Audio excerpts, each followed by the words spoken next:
Hello, YouTube. We're back with 999. We're in the final stretch. Let's continue.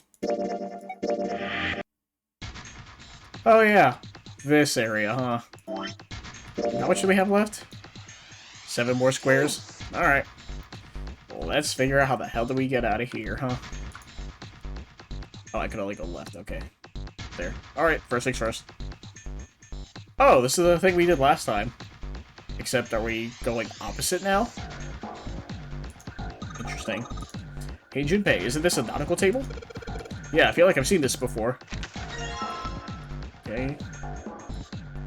Well, that's attached to the drafting table. There's nothing else.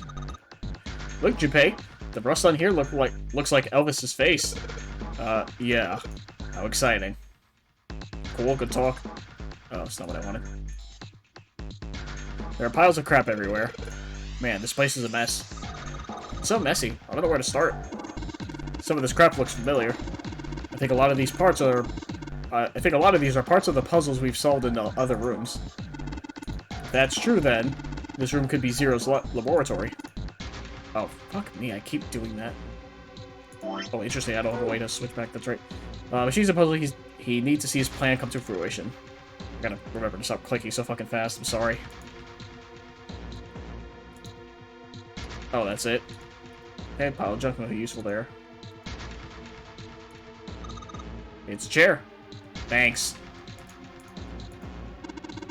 I think these fans are for ventilation. They're probably there to circulate air. I can't fucking read. I just started. Please don't do this to me. Gosh, this desk is really big. And it feels really sturdy. Yeah, it does seem pretty heavy duty. I suppose it belongs to whoever uses this room. What did you say?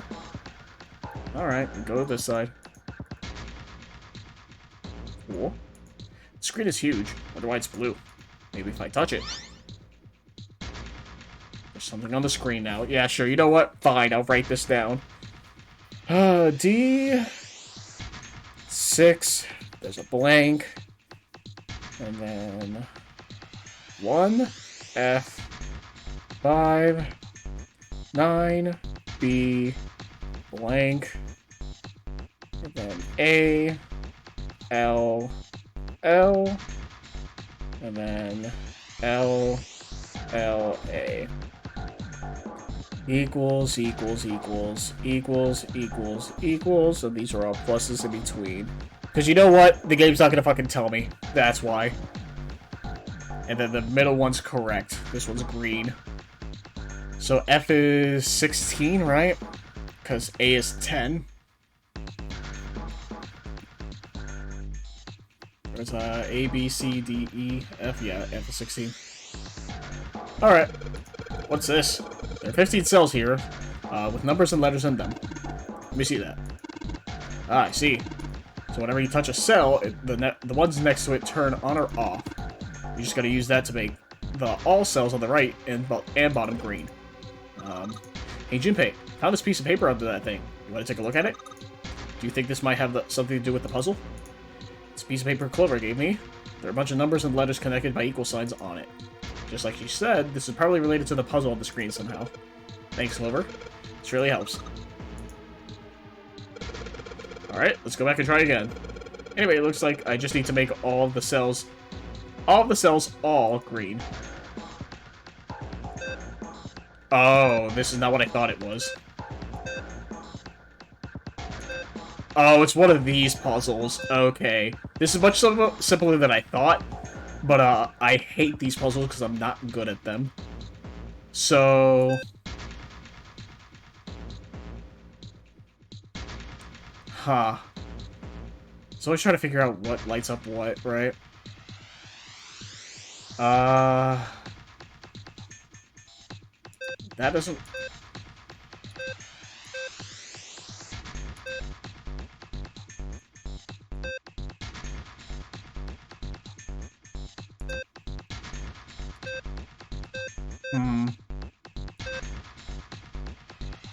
I'm like going for the opposite, I know, but that's not that's not what I'm trying to do, right?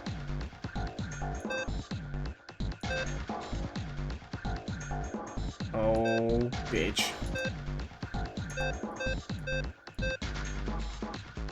I'm so close, and yet so far.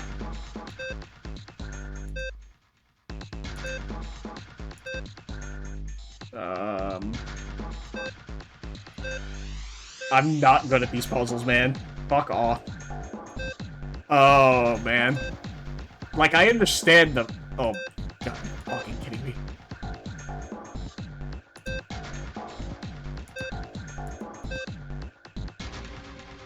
Okay, can I solve it from here? Because that would be... Yes, those. No. Fuck.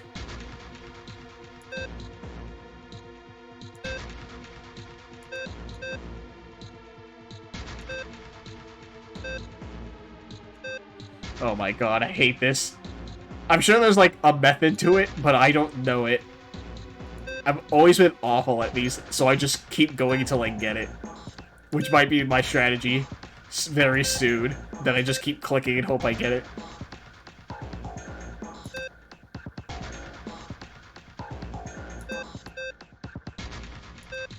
Oh god, I'm stuck on this again. God damn it.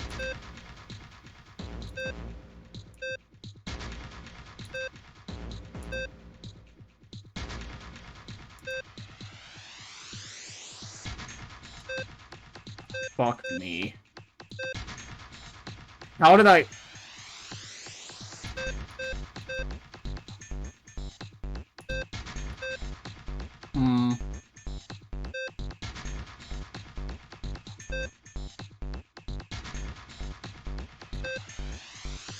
Oh, how do I...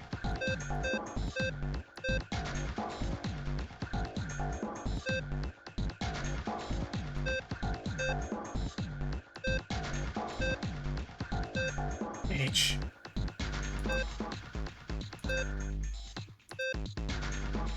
I'm just gonna keep... I don't want to keep clicking, because I'm sure there's a strategy, but I'm not smart enough for it. Ugh. How did I do this again? God damn it.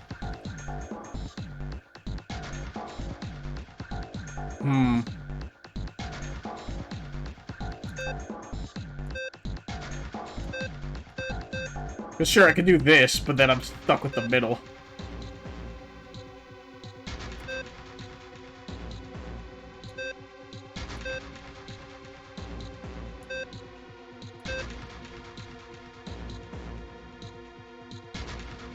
Huh.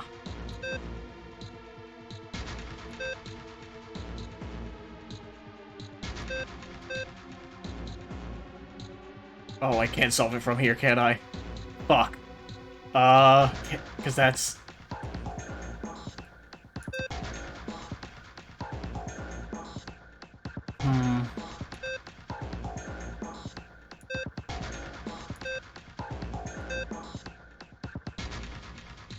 I just want to hit the middle and fill out everything.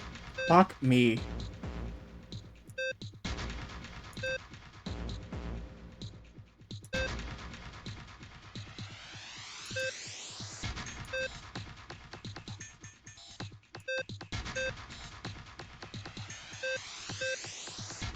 Oh. Huh. Well, shit. That's not what I wanted. How did I do that? Oh no. Fuck me, how the fuck did I do that?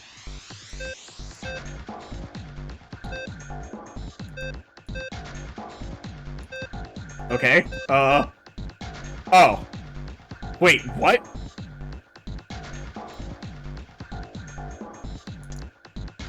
Well, apparently that wasn't... Oh. Oh. You know, I didn't look at this, I was just trying to solve it. Oh no. I wasn't even paying attention. I'm just like, yeah, let me just click until I get all of them lit up. That's what I have to do, right? Yeah, there's a hint here that I just didn't look at at all. Cool. That's a good few minutes down the drain. So L is 21, and then A is 10. So that's...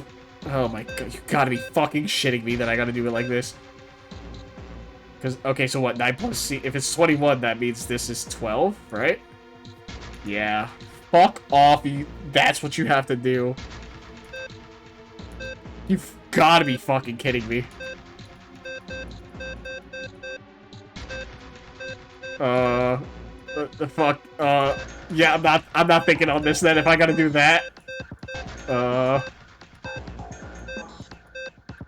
Like this, and there. There, here, here, there. Now? No. Fuck. Like this. Now? No. Yes? Fuck. These are still red. No. Now? No. Here? No.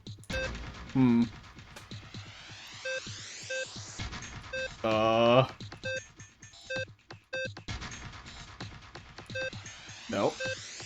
Please. I'm begging you. F is what, 15, right? Oh, it's 15, not 16. So I can't really have... Well, I need F, but it's not. It's in the middle, so it doesn't affect the A's, huh? So I need 10. So I need the 6. There we go. We got 10s. Fuck. I need 10s. Here? Okay. Here? No. Now there. Damn. Fuck. Shit. Oh,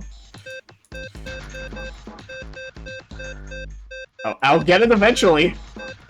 If I just click enough times, I don't have... Oh. Aha! We did it. Just follow that. It's so easy. Fuck you. You did it, Junpei? Yeah, I sure did. You're so smart. You seem to have done an excellent job in solving the puzzle. Just what I would have expected of you, Junpei. Hey, come on, you're embarrassing me. Whoa, don't get cocky, kid. We don't have time for that. Look at this. Check out this right edge of the control panel. The lid slid open and something came out. Sure. It's like a Mega Beans eye patch, right? Holy shit, that's funny. He's like, man, you're so smart, Junpei. I'm just fucking mashing. Holy shit, the control panel for this thing, nothing happens when I press the buttons. Yeah, cool, we're done. Yay. Oh, I see. So we need 4. Okay. What the fuck is this? This monitor is part of the machine. It's really dim, though. It's got a map of the world on it, but I can barely see it. Oh, do I not have the map in my inventory? Interesting. Figured I'd put the nautical map there. Junpei, there's a wheel over here. Ah, that should work like the steering wheel. Sterling? No, I'm too poor for that. Stealing? That might solve my money problems, but I'd rather not. Oh, right. You were in the chart room, weren't you? There was a puzzle like this in the wheelhouse. I can figure out how this one works just by looking at that compass. I figure this thing will work just like the other one. The other one? The important part is this nautical table we just found. I just have to match up the directions on the compass with the lines on the nautical table. I used the steering wheel in the wheelhouse, but this time I think I'm gonna use the wheel attached to the side here. Okay then, show me, now. Of course. Maybe I don't run through the instructions. This looks like it probably works the same way the steering wheel in the wheelhouse did. If I just touch the direction I want to turn to, the compass will turn in that direction. Then I'm just gonna press stop when the compass is pointing where I want it to. I'm betting something will happen if I can do it right. Alright, let's do this. So, assuming we're starting here from England now, we're going south, then west, then southeast, then northeast, then we're going east, then north, and then east.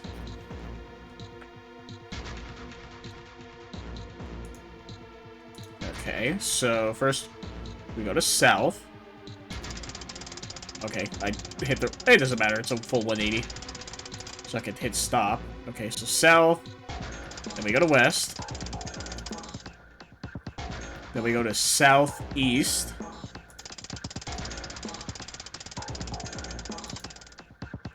Then we go to northeast. Then we go to east. We go to north. And then we go to east. There we go. Yeah, you did it, Junpei. Good boy. Who's a good boy? Knock it off. Hey, we don't have time for screwing around right now. Check out the right side of the monitor. It just kind of slid open, and something came out.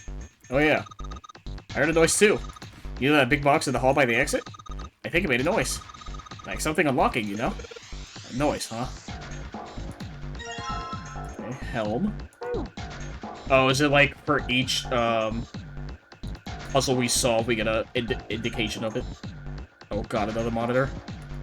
Let's see what happens when I... Whoa. Well, now we've got something on the screen at least. Huh? What is this? Oh, wait a minute. I saw something like this when I figured out that Morse code puzzle back in the communications office. Morse code? Yeah. The dots on here look like dits for Morse code. There's 2 dots on the first line, 4 on the second, and 1 on the last. Ah, I'm afraid I don't understand. Well, perhaps you should give it a shot anyway? Alright, I'll try. Before I do that, though, maybe I ought to run through the instructions. If I just tap the button, it'll enter a dit. If I hold the button down, it'll enter a da. Once we enter our answer, it'll automatically determine if it was the correct answer or not. Alright, let's do this.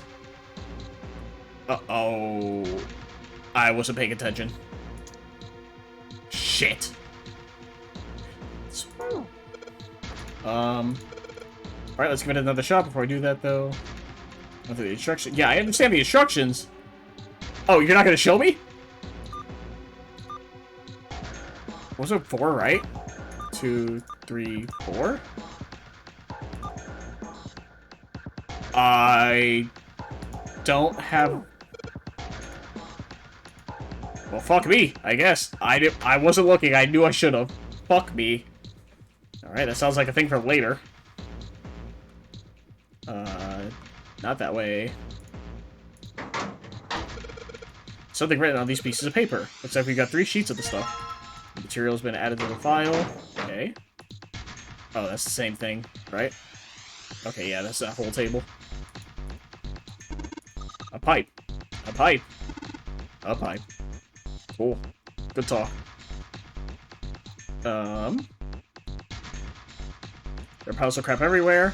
This is a pretty impressive mess. If we try and search every one of these, we're gonna be at it until the cows come home. Well, that doesn't seem too bad. We'll have to go bring them in ourselves then. Don't you get smart with me, kid. How about we deal with this area later, okay, guys? Maybe we should try something more promising. And I can't go further left. Oh, there's monitors up here. I didn't even realize that. These monitors hang down from the ceiling. Each screen shows a room on the ship. Okay. And that's the keycard I'm assuming to leave. The thick metal door is blocking our way out. It's locked and we can't get it to open.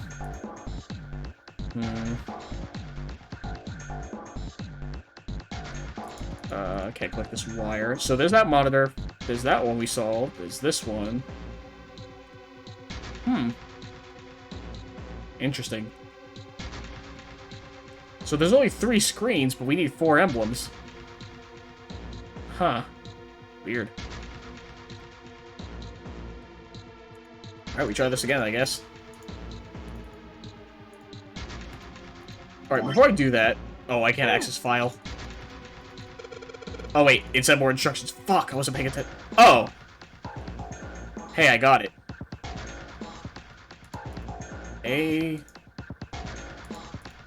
Okay, but, like, what am I entering?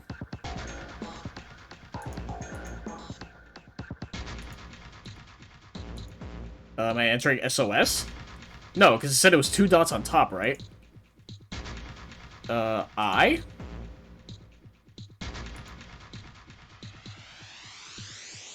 Is there anything with 4 dots? No, right? H. That doesn't seem right. What did you say? Alright, let's give it another shot before I do that, though. Instructions. You can also switch to the code sheets I've got by touching the 3 icons over on the right. Oh, okay, I see. That's fine, but, like, what the fuck am I entering?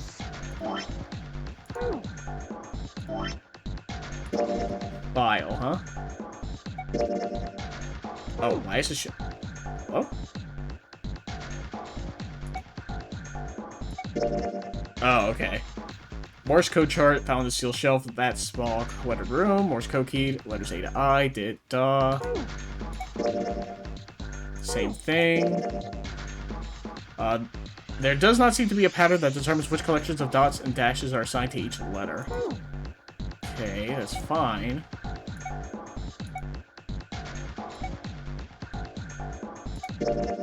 Nautical table, sure. Okay, nothing there. Huh. Ship's log. Yeah, that was in the other room. That's fine that I have this. My question is, what letters am I... If it's only 3 letters I can put in...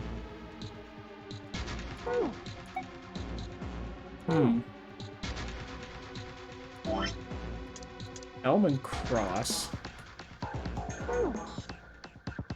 I wonder. How much did I go here? Alright, I put the emblems into the 4 indentations of the desk, but... Huh? Nothing's happening. Wait, what's Snake doing? I feel symbols engraved just above each indentation. On the upper left is the steering wheel symbol. On the upper right, the cross. On the bottom left, the mysterious circle symbol. And lastly, the waffle pattern is engraved near the bottom right indentation. Additionally, each symbol seems to have been given a number. 1 steering wheel, 2 cross, 3 mysterious circle, 4 waffle patterns. Perhaps we need to insert the emblems in this order. That order, huh? There are 3 monitors here, the power's on, but there's nothing on any of the screens. Okay. Oh, I didn't even see this, what the fuck? Oh, you could only see it from here. The metal shutter looks pretty sturdy. It's framed with black and yellow warning stripes. Alright, let's open it. Oh, I don't like that. I hate this. Holy shit. That is pretty damn creepy. There's a coffin in here. A coffin. A coffin. Oh man. Does Seven think? Yeah, he's all pale. He's thinking the same thing I am. No way. Could this be? I'm sorry, but what's going on? It's a coffin. I wonder if there's a vampire in it. Right. I guess Clover and Snake don't know the story. Man, I can't bring myself to tell them. Well, at any rate, let's have a look around. Are you fucking serious? Oh, look at this thing. There's a metal plaque on the coffin. Snake's touching it. All ice. Ah, the 2 machines. Oh, holy shit. Man, this is serious. Oh well, let's open it, shall we? Clover, if you could give me a hand. Okay, I got it. Ready? 3, 2, 1. I'm gonna get jump scared. Ha! No luck. It doesn't seem to be ready to open. Yeah, but it's not like it's screwed shut or something. Yes, I believe it's locked in some other way. Hey, Seven. You think you can open it up with your superhuman strength? No, What's wrong? I think I'll just pass on this one, okay? What the heck? Very well. We'll just have to give up on the coffin for now. Let's look around the room a little more, shall we? Alice sleeps in a small chamber past the forest of knowledge beneath the navel of the gigantic. Is that actually true? Yeah, get me the fuck away from this. I do not want to look at that anymore.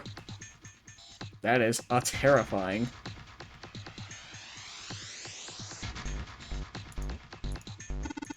Have you figured out what you're supposed to enter here, Junpei? It looks like the word that's supposed to go here has 3 letters. It's got 3 lines, and I think each line is 1 letter. Yeah, I understand that. I see. But if that is the case, then perhaps the letters you need are made up of 2 symbols, 4 symbols, and 1 symbol respectively. After all, is that what you just said? One line has 2 spaces, the next 4, and the last only a single space. Yeah, see, that's what I was trying to remember, and I didn't write that down. The one time I don't write something down is the one I fucking need it. I see. So in other words, I gotta enter either the dots or the dashes. Dashes, and a set of 2, then a set of 4, then just 1. Yes, well, so it would seem. I'm gonna run through the instructions. Tap the button, dit, down for da. Okay. 2, 4, 1. 2, 4, 1, huh? T? Or E? Is it ice? Or C? Oh, it's all here. 2, 4, 1? Might be ice. I was thinking it might be all, but because the second and third are different. So, 1, 2... And then 1? Yeah. I see. So it seems you have solved the puzzle, Junpei. Excellent work. The answer was ice. How did you know? All I had to do was listen to the sounds the machine made. After that, it was a trivial matter to decode them. Oh yes, I believe I heard a noise from somewhere on the right side, on the right of the device after you solved the puzzle. It sounded like, rather like something sliding open. You see anything that could have made that noise? Yeah, that's true. Oh yes, one more thing. I heard a sound from behind the shutter. Perhaps the coffin is unlocked now. What? I don't want that to be true. I'm gonna hate this. Don't jump scare me! Don't jump scare me! Alright, fine, I'll open it. Okay, Junpei, you can do this. It's just a box. It's just a box. Oh, holy shit, this is a coffin. There's going to be something horrible in there, I just know it. Okay, okay, deep breaths. Here we go.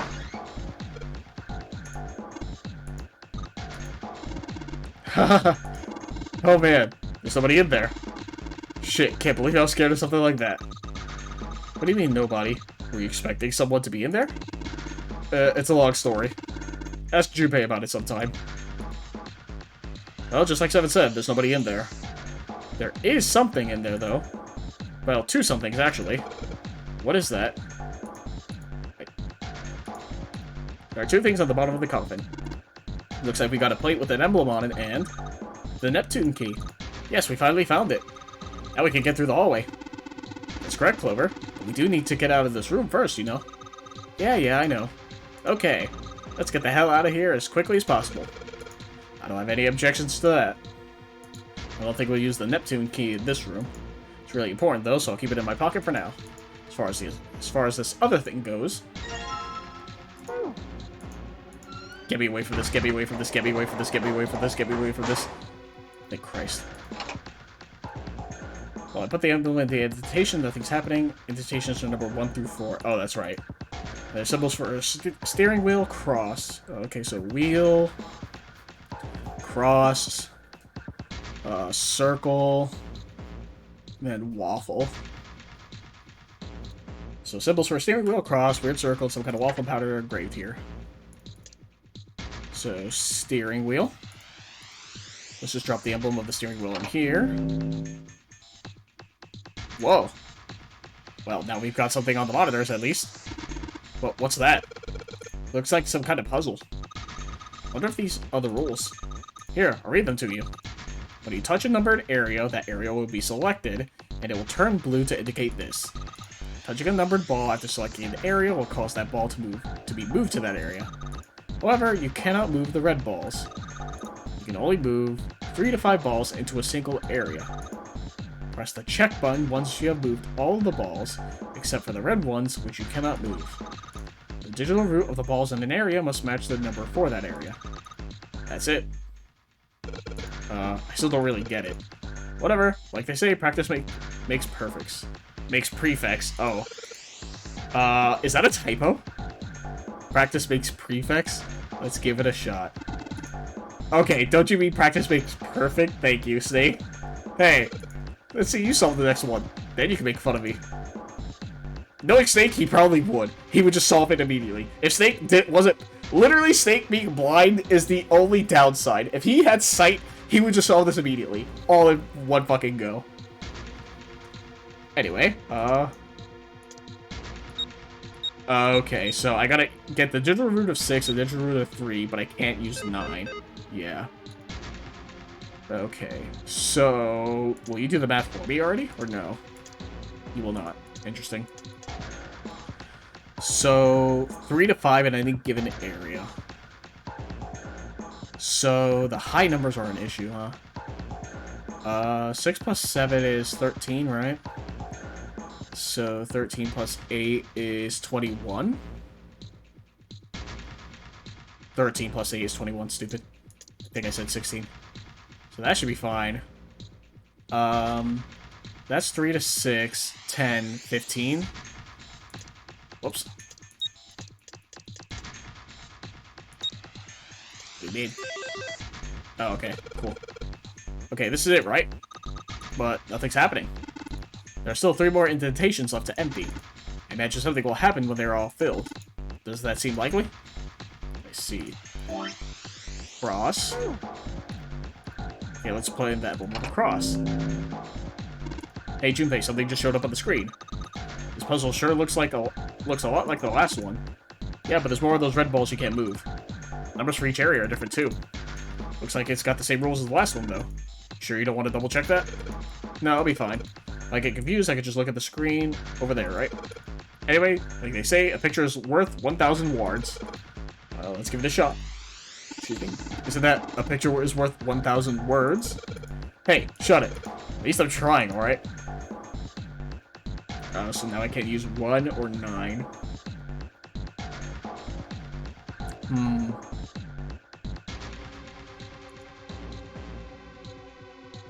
I don't know why. 4, 5, and 6 are the numbers I just turned to for some reason. So that's 15, and I can't use 1, so I can't do that. So 4, 7, and 1? No. I'm trying to work with 7 here. I don't know why I want to use 4, but I feel like 4 should be here. 10, and then... What's the highest number again? If you go through 1 through 9, it's like 26, right? And that's the root of 8. Try to think is like if I could hit 27 by hitting through the 20s, but I don't think you can, so you have to be at 16. So 16, huh? You literally can't, not with this combination. So that's 11, 16. So that's 10. Whoops. So this is 10. So like this. So that's 10, 19, right? So 1 plus 9 is 10. Yeah, that's right? Yeah, that's good. That's awesome, Junpei. There's only 2 left now. You can do it. Next is the circle. Okay, let's put that emblem of the secret code. So yeah, this puzzle looks a lot like the last one. Rules are the same. Double check. Come on, so the 3rd time I've done this, it'll be fine. So this is, if you can't think of anything clever, please don't strain yourself. You might hurt something. Shut up. Just give me a break, alright? I'll think of something. I will. I'm an idiot. 2 7s, huh? Sure, 6 and 7. That's 13. We need to hit 16, right? Either 16 or 7. And because the lower numbers aren't being used, you can't hit 7. Because you need to have 3. So we need to hit 16. And I can't use 3, so that can't be that. So 8 and 2. So that's 14, 16. And that's 9, 16. Excellent work, Junpei. You've only got 1 left. See the light at the end of the tunnel. See what happens if I put that bolt in the coffin. This is the 4th one. Puzzle looks like a lot. Looks a lot like the last couple. I think it's probably the last one. Once we solve this puzzle, I'm sure something will happen. Alright, I'll solve it in no time. 8 and 9, huh?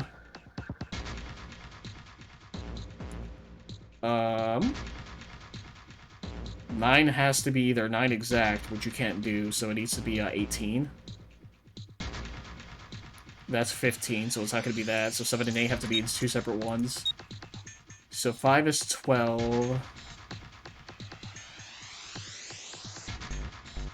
Oh wait, there's not even enough numbers. Doesn't it have to be I thought it had to be 3 each. At least 3. Can you do it with just 2? Because that's 15, 17. Yeah, but you can't use the red ones. Huh. Damn it, I just don't get this at all. The rules are displayed on the screen. Maybe I should read it again. Instructions for it. Touch a number area. Yeah, turn blue. The ball. Can I use the red balls? 3 to 5 in a single area. Yeah. See, that's what I thought. Except red ones you can't move. Digital roots must match the number. Alright, let's give it another shot. Yeah, because you can't use red.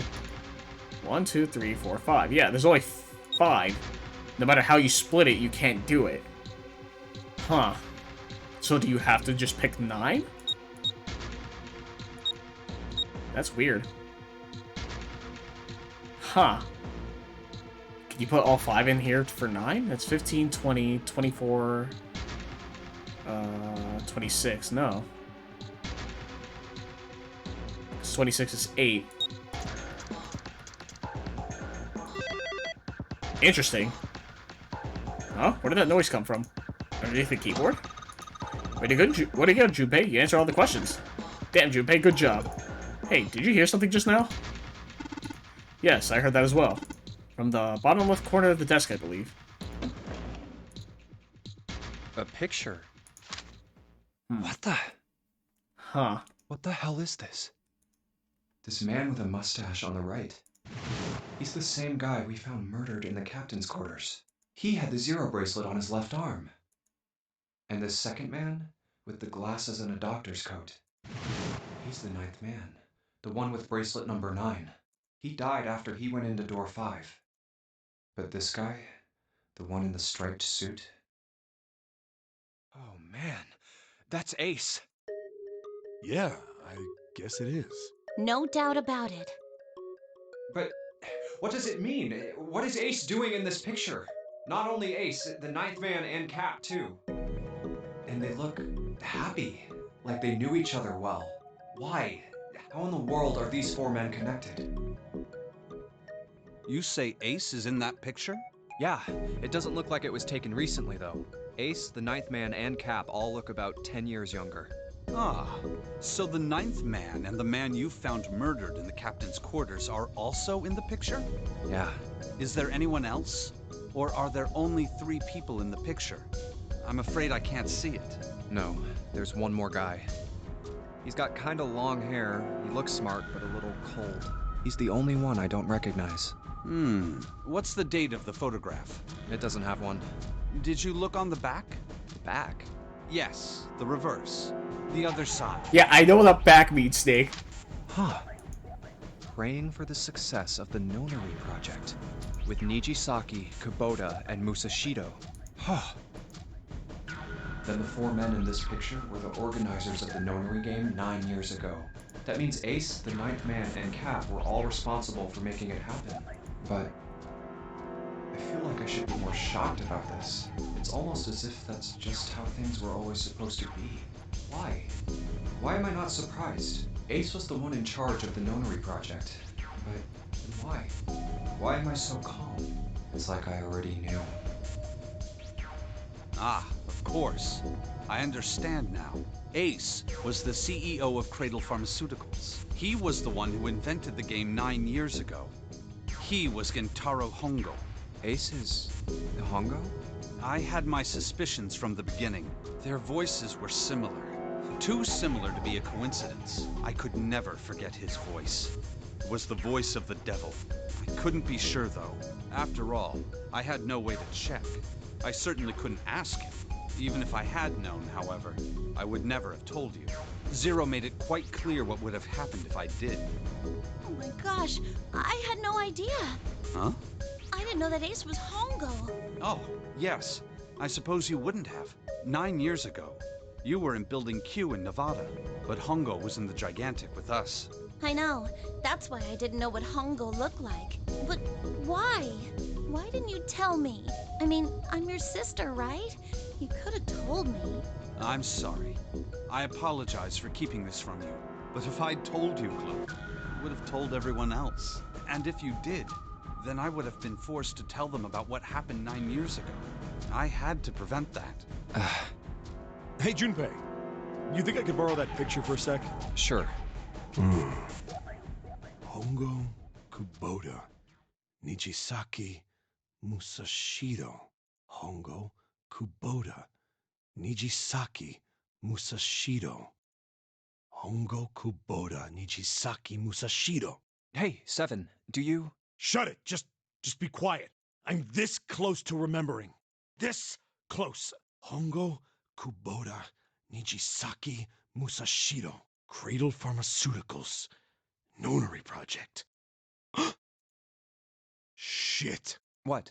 What's wrong? Holy shit, this is nuts. What's nuts? I remember Remember what? everything. Cool. Everything? Sick. Yeah, I remember all of it. My memory's back. I remember what happened before I got snatched. What? How convenient. Let me tell you what happened. Like Snake said, Ace is Hongo, from the right. The other three are Musashido, Nijisaki, and Kubota. Musashido was the man with the cash. Nijisaki was Hongo's right-hand man. And Kubota developed the actual technical details of the experiments.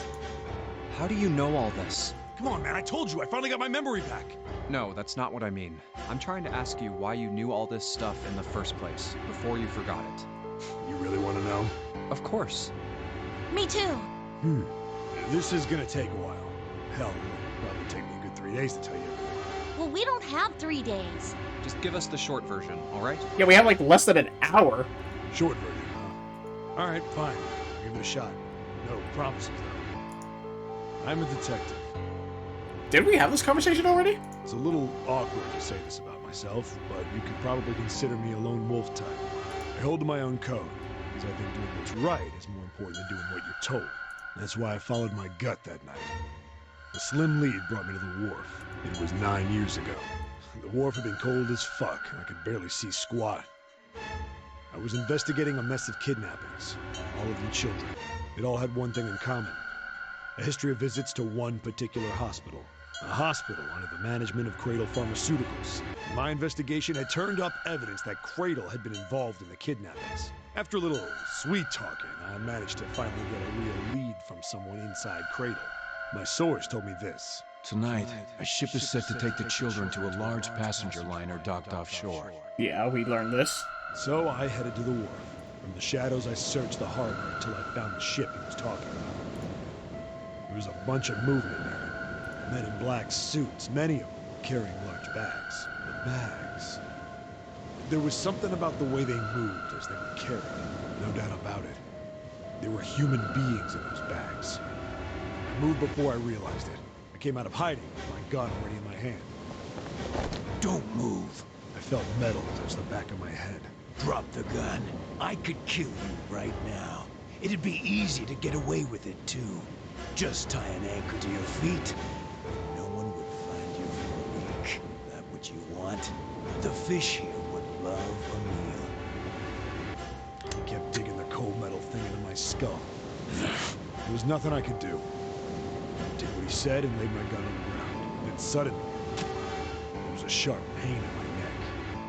A needle. A drug? That was my last thought. My face hit cold concrete. I was out like a light after that. I woke up on a hard floor. Damn it. Shit, my head hurts. I did a quick once-over of the room. Where am I? A small, shabby bed, a dirty sink, a toilet with no privacy. I'd seen it countless times as a cop. I'm in a cell, huh? Facing the toilet was a door set into the wall. I was still pretty woozy, but I made my way over to it. I pushed and pulled on it, but...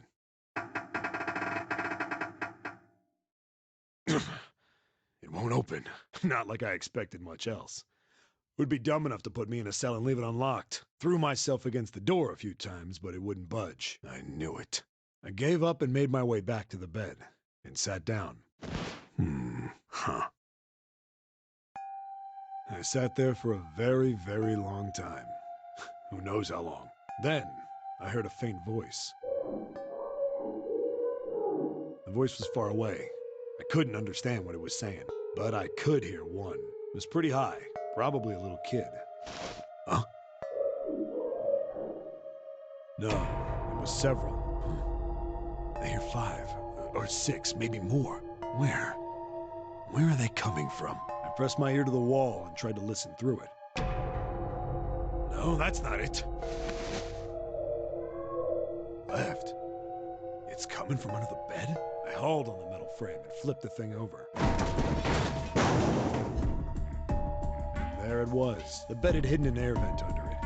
The hole in the wall was covered by a metal grate. I dropped flat on the floor and peered through the grate. I couldn't see shit, but I knew it in my gut. This was where those voices were coming from. Hold up. Why are there kids here? But then what my inside man told me popped into my head. Tonight, a ship is set to take the children to a large passenger liner docked offshore. Whoa, whoa, whoa. Am I on that ship? Didn't matter. All I knew was I had to get to those kids. I checked out the metal grate. Could I fit? I stuck my fingers in and grabbed it. Then...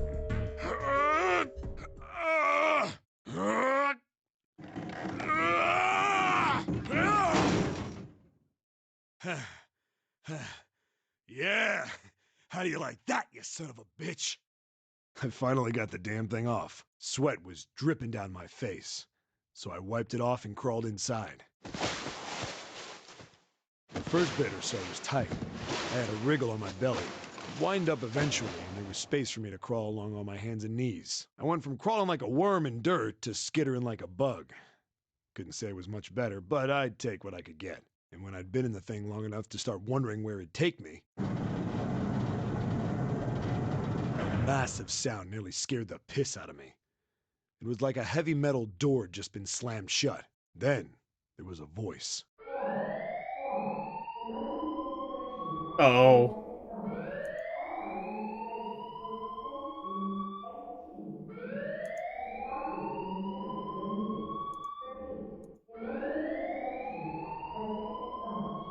What? I wasn't sure what it meant, but anything with incinerator is bad news. Then, almost as if that was a cue, I heard a mess of young-sounding voices. A bunch of them were straight up screaming in terror. And all the sounds together made a howl that made the hair on my neck stand straight up. Damn it! What the hell is going on here? I scrambled through the duct as fast as I could. I made a giant racket, but I didn't care at that point. I soon found a metal door on the left side of the duct. The kids were screaming on the other side. I found it. I yanked the handle and threw the door open. I almost ripped the metal off its hinges.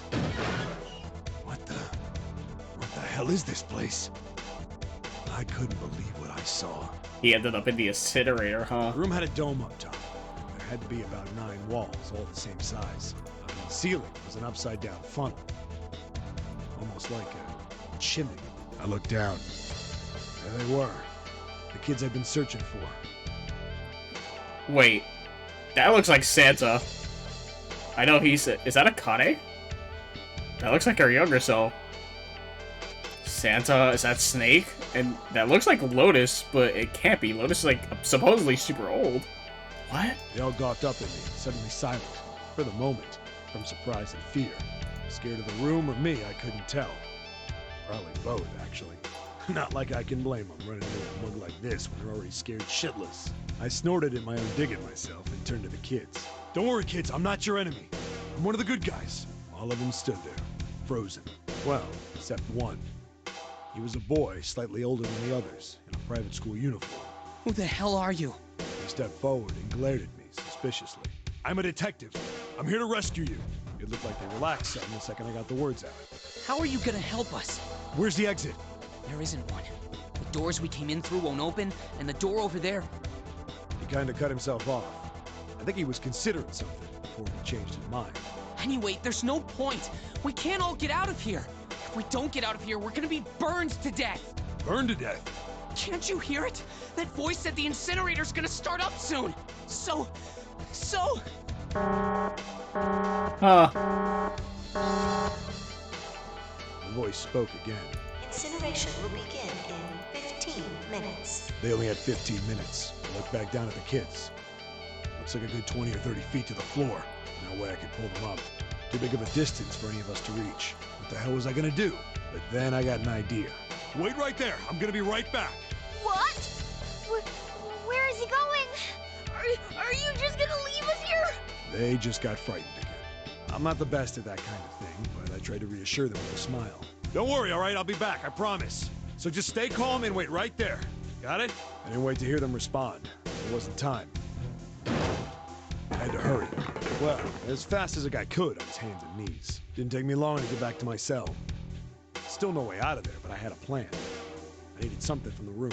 When I got it, I dove back into the hole and took off towards the incinerator. Then... Sorry to keep you waiting, guys. I tipped out the doorway and dropped down the rope I brought with me. Back in the cell, I'd torn the bed sheets into strips and tied them together to make a rope. It was sloppy, but it got the job done. All right, just tie that around yourself, okay? I'll pull you up one at a time. Right. Huh. Wait a sec. Something was off. There were more of you before. Where'd the rest of you go? The boy in the uniform answered. I let them go on ahead. We opened the number 9 door and they left. What? You're telling me you opened that door? That's what I said! Then what the hell are you doing here? We couldn't go with them! Why not? Look, the only people who can go through the numbered door... He was in the middle of explaining. Yeah, you don't have time to explain, huh? Fucking Christ. Incineration will begin in 5 minutes. Oh, The wall no. shook a bit, and the voice bouncing around. Look, that can wait, all right? Just get us out of here! Right! I grabbed onto the rope. First one I pulled up was a girl with a ponytail. Next was a girl with a red necktie. A boy in a jacket came after. He said he'd climb up on his own. The boy in the uniform was the last up. Like the other kid, he climbed up the rope himself. He looked pretty scrawny, but I guess he was stronger than he looked. He moved fast, but when he was almost to me, we heard some knocking. Everyone looked at the door. It had a thick, square window set into it. On the other side, an angry face was staring in. God damn it! What's going on here? Why is the room empty? Where the hell are those fucking kids?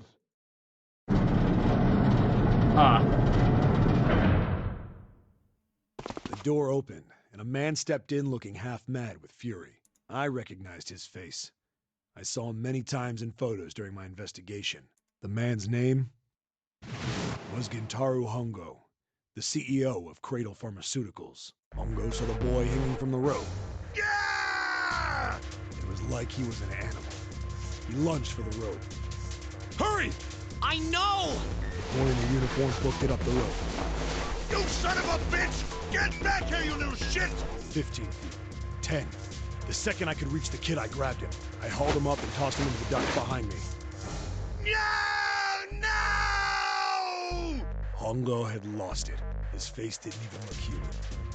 It was like the bastard pulled off his fake face. He was really a terrifying devil or some kind of damn monster. I quickly reeled in the rope, leaving a furious Hongo yelling at me from the floor. You fucking bastard! You won't get away with this! How dare you compromise this experiment! Experiment? What experiment?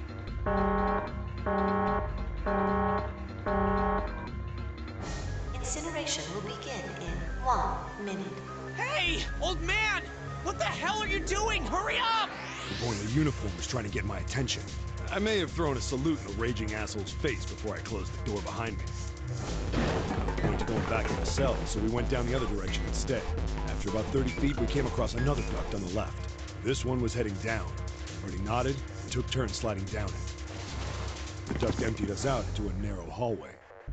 There was a door on either side. The one on the left was a normal double door. But the one on the right was familiar. It had black and yellow stripes, and a device next to it on the wall. The plate on it read, Incinerator. Incinerator? Yeah, that's where we were. It was the girl with the red tie who answered me. We were inside an incinerator? Yeah, Hongo might still be there. It looks like it's been shut off, though. Wait, what? If he's still in there... Yeah, that's not good. That meant we better. We gotta get out of here. Go to the other door, hurry! The kids started running, and I was close on their heels. On the other side of the door was a large spiral staircase. Run! Didn't need to tell them twice. Up and up and up. Feet pounding the steps. Our arms were pumping fast. Round and round and round. The devil was on our tail. The stairway kept going. We passed a couple of landings when the boy in the uniform suddenly spoke. Something's up. Akane's not catching up to us. Akane? My kid sister. The girl with the red necktie. What? Wait, Akane's Santa's sister? Akane. What? That's true. I didn't remember seeing that name on the list of missing kids. Hey! Akane! He kept his hands around his mouth and yelled. Oh, nobody answered him. Maybe we outran her. The boy in the uniform skidded to a stop. I stopped too. So did the other two kids. When did we do that? Well, we passed a couple big rooms on the way here. Maybe she took a rest in one of them? No, that's impossible. Sorry, Grandpa. You keep going. I gotta go look for her downstairs. He turned to go. Hey, kid, wait! Damn it, I said wait! I don't think the kid even heard me. Fuck! I spun around to the boy in the jacket, the girl with the ponytail. I'm going after him. You two keep going, all right? You got it? The girl nodded and ran up the stairs. But the boy... I'm going with you. I didn't have time to argue. I I just nodded and took off down the stairs. I could hear him following me. We ran all the way to the bottom floor, calling for her. Kane was nowhere to be found. God damn it, where the hell did she go? I could tell the kid was frustrated, and then suddenly... Help me! Somebody help me! We heard a girl's voice. Akane! The boy in the uniform threw open the door and leapt into the hallway by the incinerator. We rushed in after him. I couldn't for the life of me believe what we were seeing. That bastard Hongo had Akane by the arm and was forcing her into the incinerator. What the fuck? Come on, goddammit, move! No, I don't want to! Let me go, please! Let go of me! She planted her feet squarely on the floor and was struggling to get away. But Hongo was bigger and stronger. She wasn't gonna win. Akane! My brother roared with anger and charged toward Hongo. Help me! Ah! You're too late, idiot! Hongo lifted Akane bodily into the air and threw her, still fighting him, into the incinerator. Hold on. Yeah, it specifically says Connie right here. It doesn't say Akane, it says Connie, so that's definitely her. Before we could even blink, Hongo had leapt through the door after her. We saw him land inside.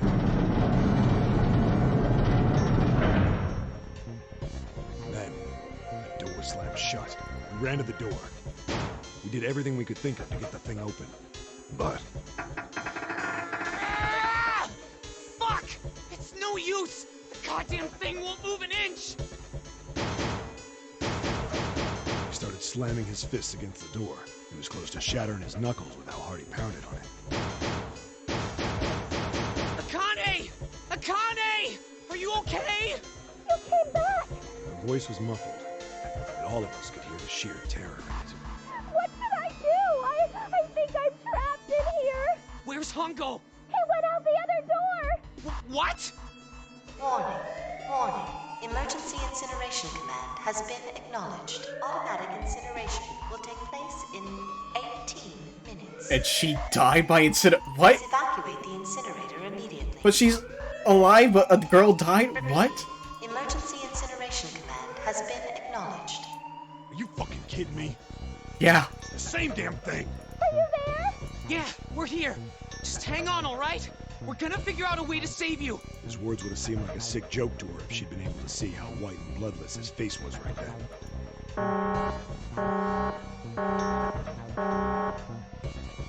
Incineration will begin in 17 minutes.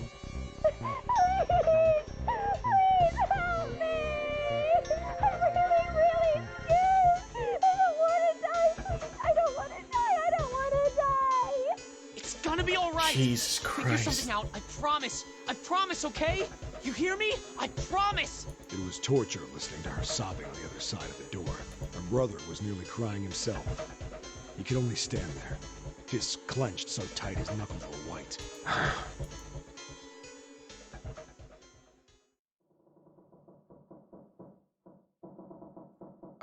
What happened then? Come on, man.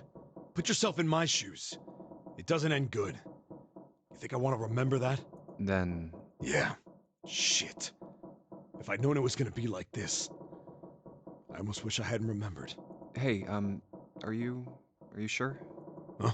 Look, I don't want to ask this either, but there's something I don't get. So if you could just tell me, did that girl, Akane, really... Yeah, I'm sure. There wasn't anything we could do. After a while, the countdown ended, and we heard something... burning. The fire stopped, but we still didn't move. Me and the jacket kid were frozen. The boy in the uniform collapsed as if he couldn't hold himself up anymore. A few minutes passed. The door opened. Oh. Yikes. The boy in the uniform tripped over his own feet running in. We followed, too numb to speak. The air in the incinerator was hot. Every breath made my lungs feel like they were on fire. It was like standing on hot asphalt. The air was wavering, and in the middle of the room, there it lay. The kid's legs were shaking so bad, I don't know how he managed to walk. I couldn't see his face, but his body somehow looked empty. Finally, he reached it. He fell to his knees as his legs gave out on him. And then,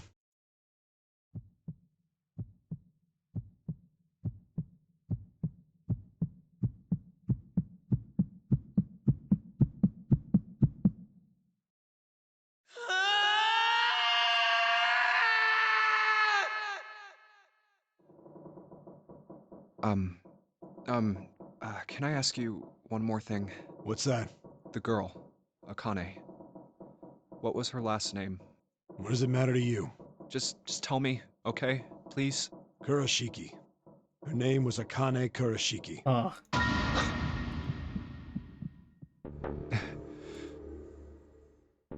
You were there that day, weren't you? The tall kid in the jacket. That was you, wasn't it? Yes, it was. You are correct, Detective. Don't misunderstand me. I told you before how Zero threatened me. There was nothing I could do. I couldn't say anything about what happened 9 years ago. So you're saying you're not working for Zero, right? Of course not. Clover, what about you? Hey, come on! You really think I'm working with Zero? I told you before, you idiot! I was in Nevada, in Building Q. I did hear that a detective rescued the kids on the boat, but I didn't know it was you.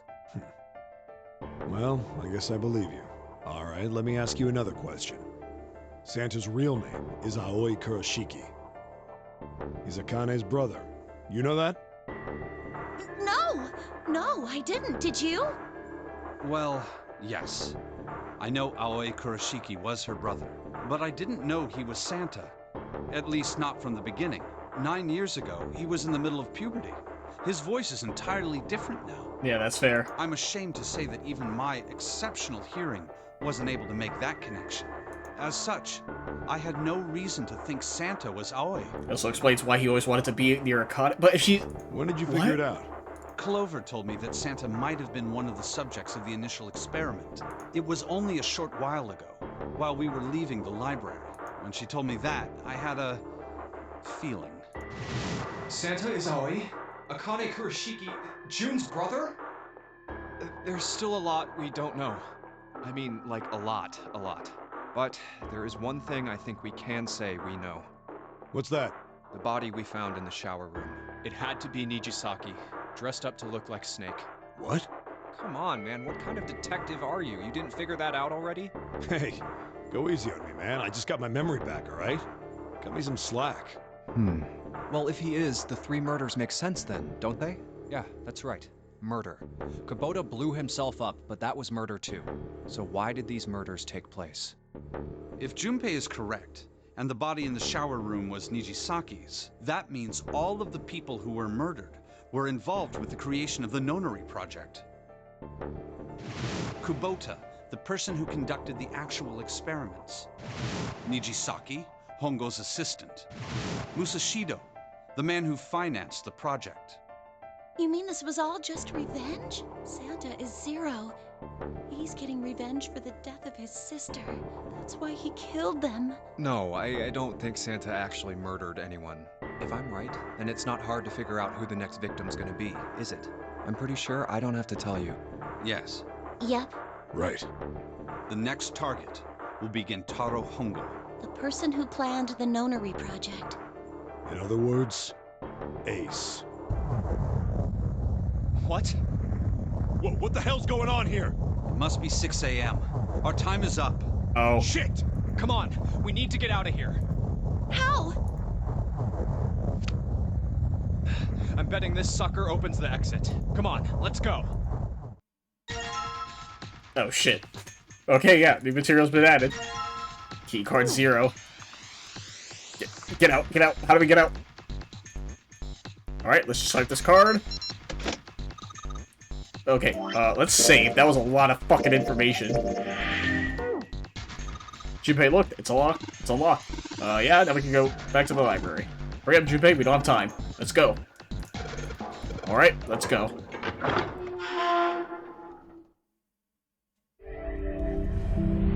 Yeah, I found it. Huh. I think the shaking stopped. It would seem so, but we are yet to be out of danger. You're right. Let's hurry. This exit needs the Uranus card, too. Hey, Junpei. Yeah, I know. All right, it's open. Let's go. Okay, Neptune Key, let's see if you work.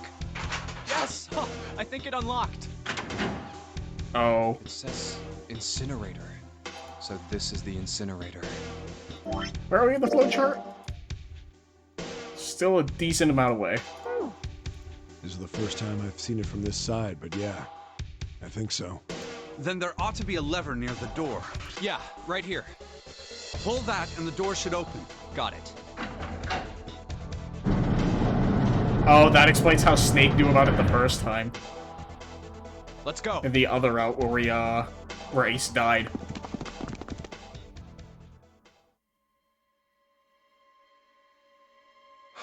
What the hell is going on?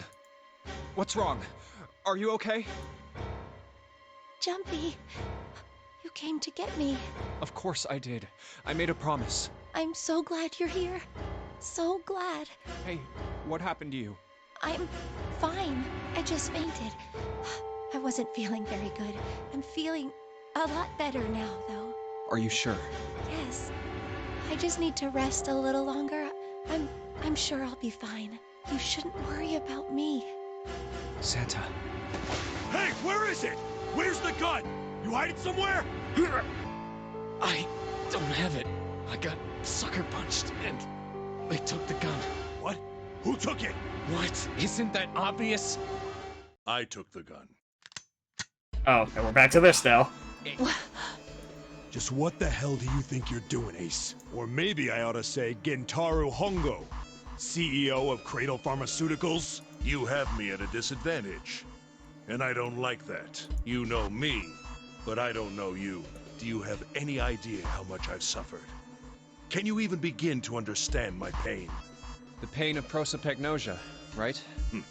Another irritating insect. And how do you know that? Good question.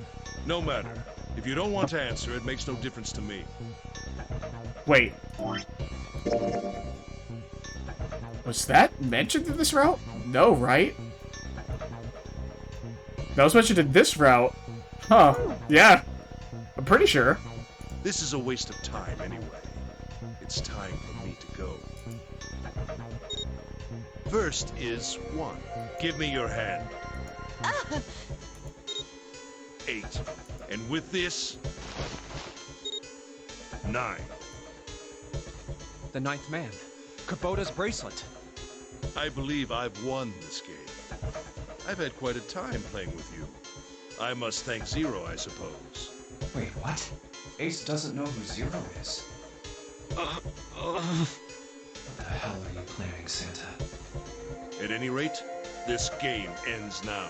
I will escape, and the rest of you will have a slightly less pleasant ending. I suggest you enjoy your final moments. Goodbye. Wait! What? Why isn't it opening? Yeah, that's right. It's not actually 9. One more time. Now open!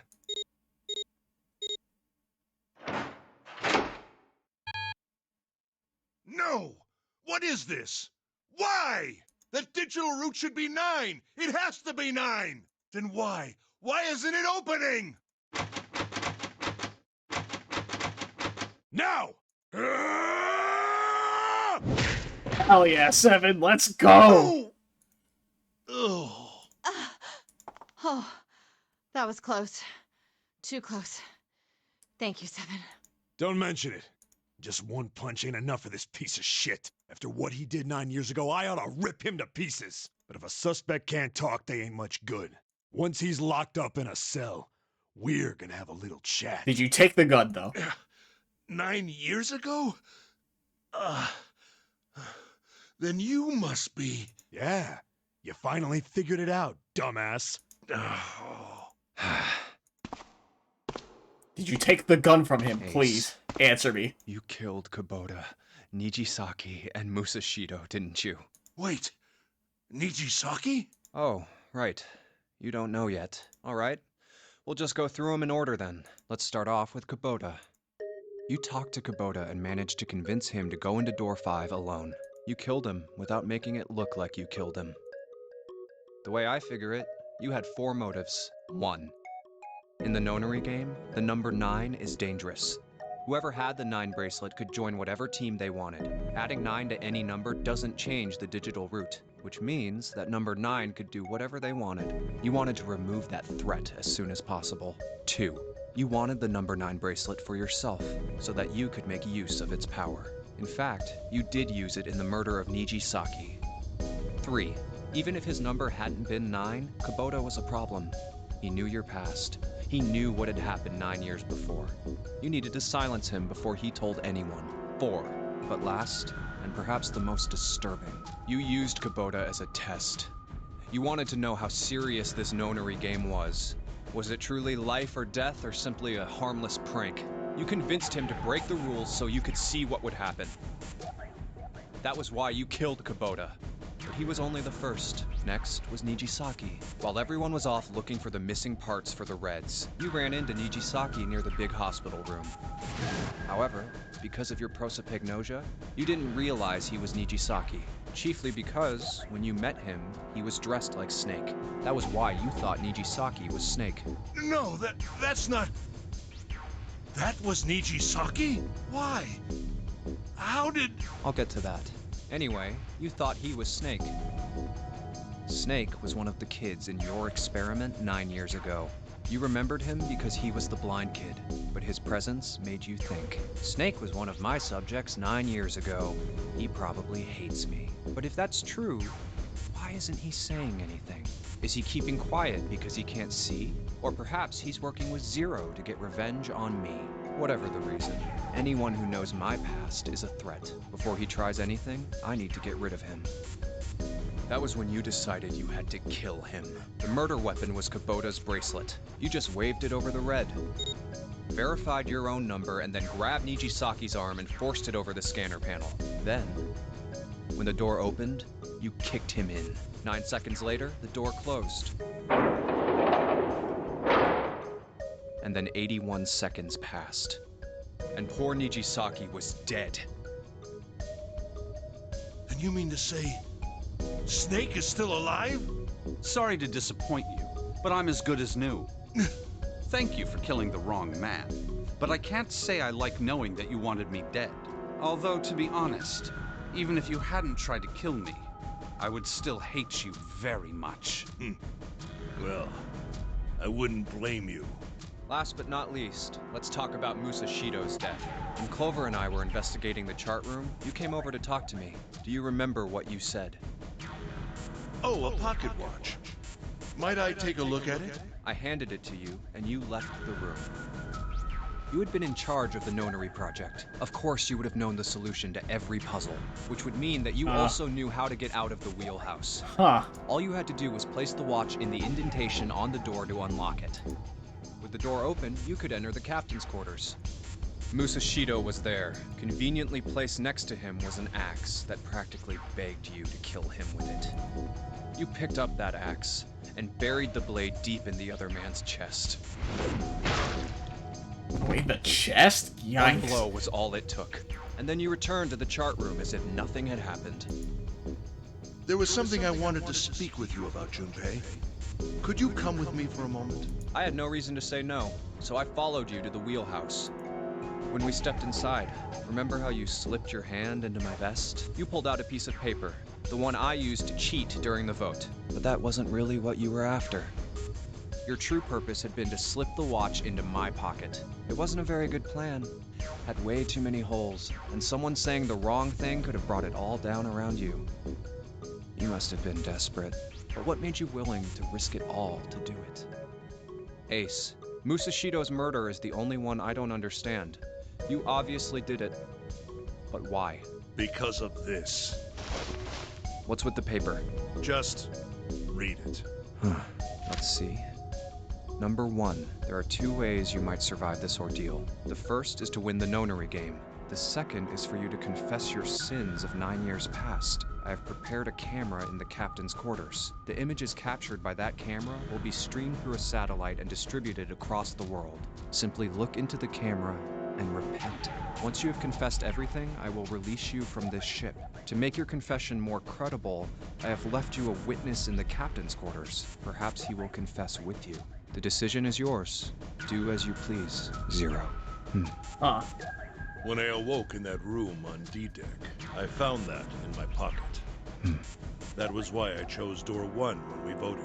If I went through that door, I knew I could get to the captain's quarters. As you said, I knew how to enter the wheelhouse. My plan was to find the pocket watch before anyone else. If I could, then my alibi would be set. At least, that was the plan.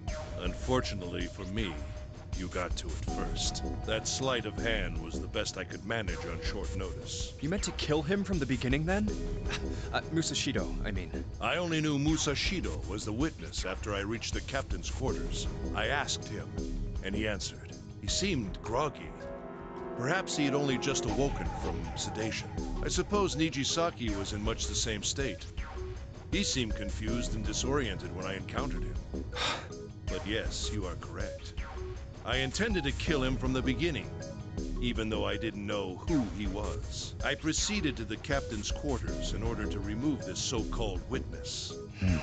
Ace, you figured it out, haven't you? You were being manipulated. Yes, so it would seem. I was little more than a puppet, in many ways. Everywhere I went, everything was already prepared. The Reds in the large hospital room were dismantled. Nijisaki was dressed like Snake.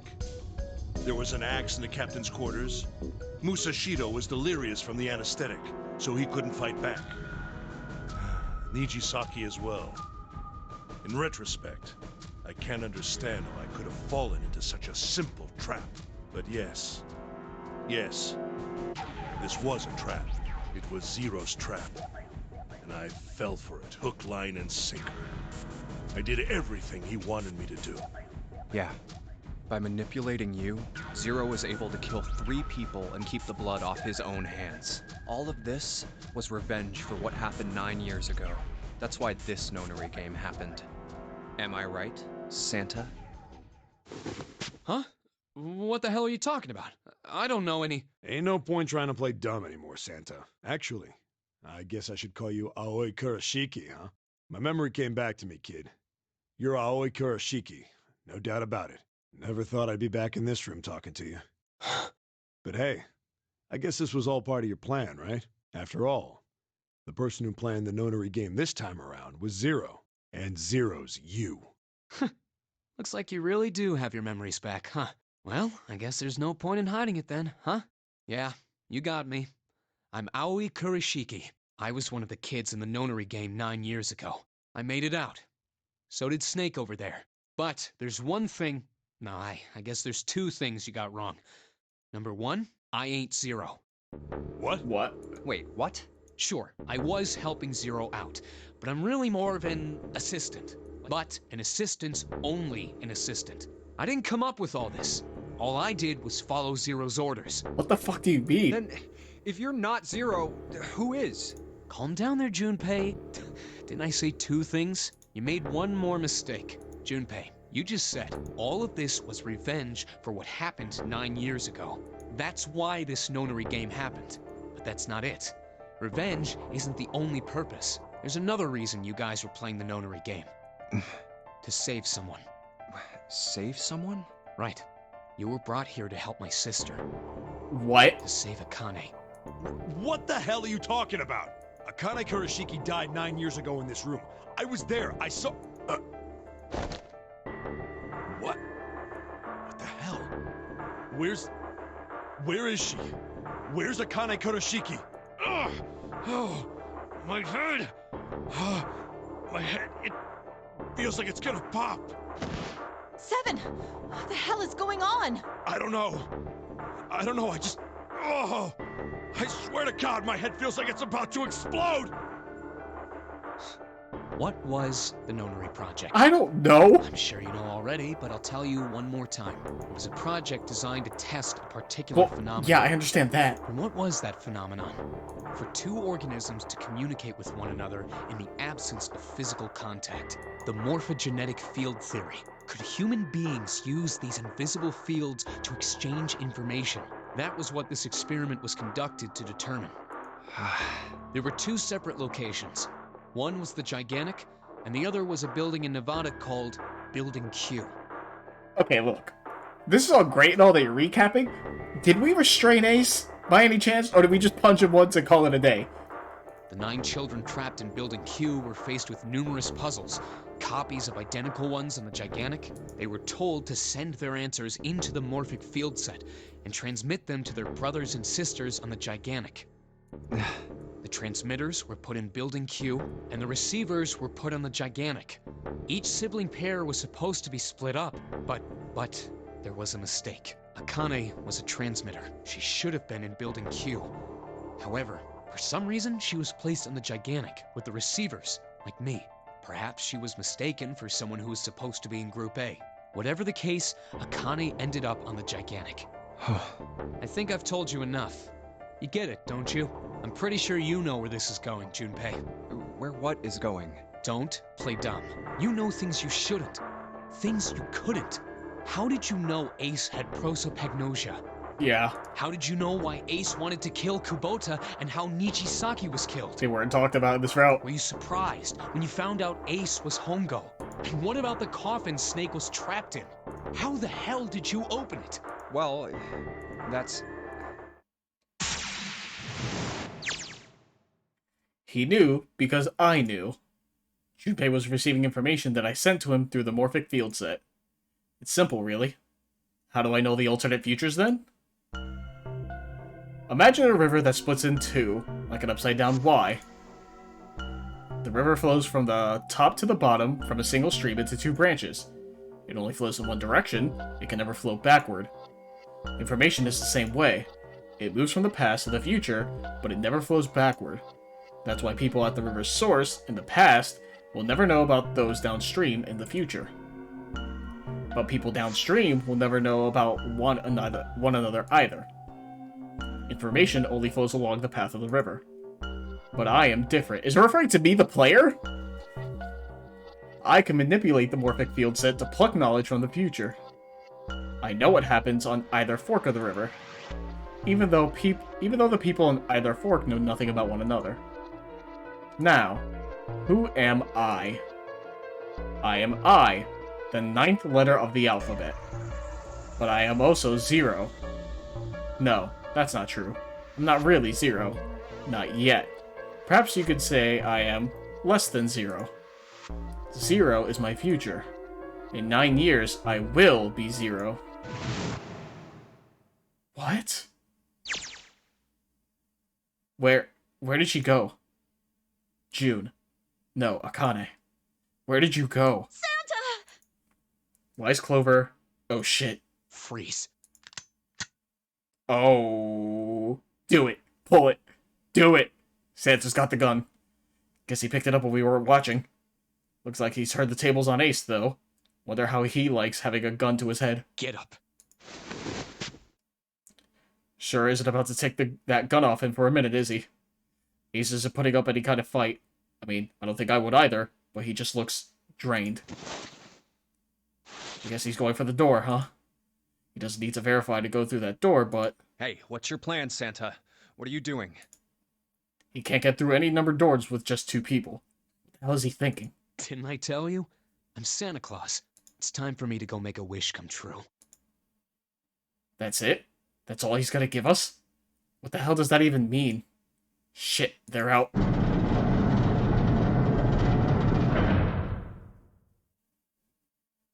And now the gate's shut. Looks like the rest of us are stuck in here. They're all looking at me. At least Seven's headache is gone. He seems to be alright. Well, I guess there's no harm in trying. Let's see if this door still opens. Damn. Well, it looks like this door isn't opening anytime soon. Oh, you mean we're trapped? So it would seem. What the hell is Santa trying to do? Oh my gosh. Oh my gosh, what?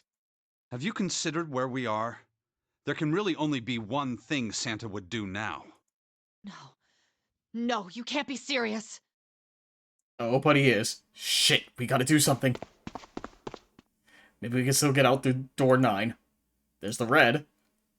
Yeah, alright, we can do this. I've just gotta... No, it's not gonna work. There's no way. The 5 of us can't open this door. 2 plus 4 plus 5 plus 7 plus 8 is 26. 2 plus 6 is 8. Is there any combination that'll work? Junpei, can I borrow your pen and notebook? Sure, why not? I don't think I'm going to need them. Never again. Well, she certainly looks purposeful. Looks like she's writing equations. A lot of them. Huh? Oh man, she doesn't look very happy. What? Hey, no need to be ripping pages out like that. Also, why is this not voiced? Jeez. What the hell are you doing, Clover? Give me that! Alright, at least 7 got it away from her. Maybe now I can get a look at what she was writing. Let's see.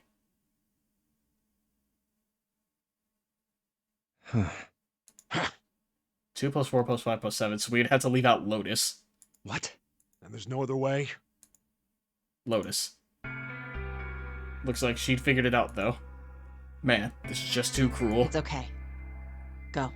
Lotus. Come on, you know we can't do that. Don't give me that. I'm sure you'd love to get rid of me. God damn it, you idiot! Whoa, where the hell did that come from? Looks like she expected that as much as I did. Without... if you're not... Look, it'd be bad, alright? For a cop, he sure doesn't have much confidence. Bad? Yeah. If there weren't assholes like you around, I'd be out of a job. Uh-huh. Look, I'm just not leaving you behind, alright? End of story. 7. He's right. I'm not leaving you either. Me too. You didn't honestly think I'd abandon you, did you? You're all idiots. Act as tough as you want, Lotus. We can all see you're about to cry. That being said, however, I doubt we would be able to open the door anyway, even if we were to leave Lotus behind. Huh? I trust you remember what happened to Ace? I couldn't, see exactly what happened, but I was able to guess what he was attempting to do earlier, at the Red. Oh, yeah. No! What is this? Why? The digital route should be 9! It has to be 9! Then why? Why isn't it opening? Just to see. Why don't we give it a shot? Give it a shot. Yes, that is what I said.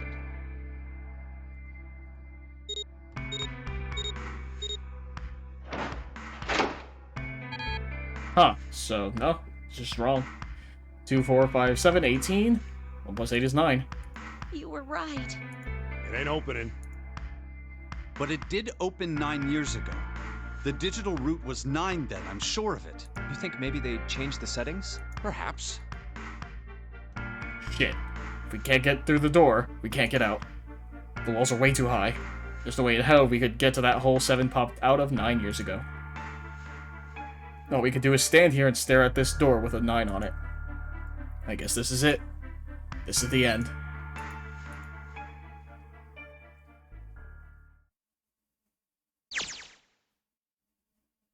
I was watching.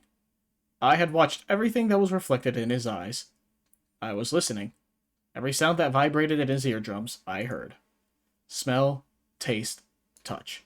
I felt everything he felt. I knew. I knew everything about him. What he was thinking, what he was feeling, what he was sensing. All of his feelings and worries and fears became mine. My mind, my consciousness, was inside of him. Through the morphic field set we were resonant, and we were as one. I was him, and at the same time, I was an observer. It started with a tremendous noise like a clap of thunder. That was approximately 9 hours ago. Bomb had gone off on the ship we were on. That was when my resonance with him began. My resonant event melted into him and we became one, inside of Junpei. Somehow I found myself in Junpei's mind 9 years in the future. But I didn't lose myself. I was living in 2 realities at once. One was the present, and the other was the future. Perhaps you could think of it as 2 movies showing on the same screen at the same time. Eventually, it becomes difficult to separate them and determine which movie is which.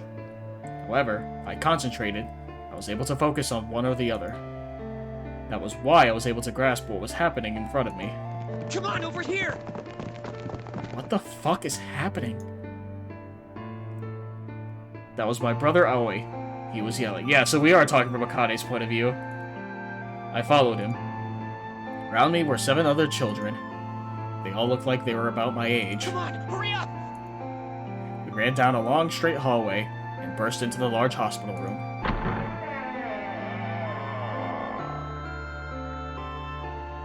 Everyone was arguing. Two of the boys got into a fistfight. A girl was watching them begin to cry. "I want to go home," she cried. "I want to go home." Another girl slapped the crying girl and glared down at her.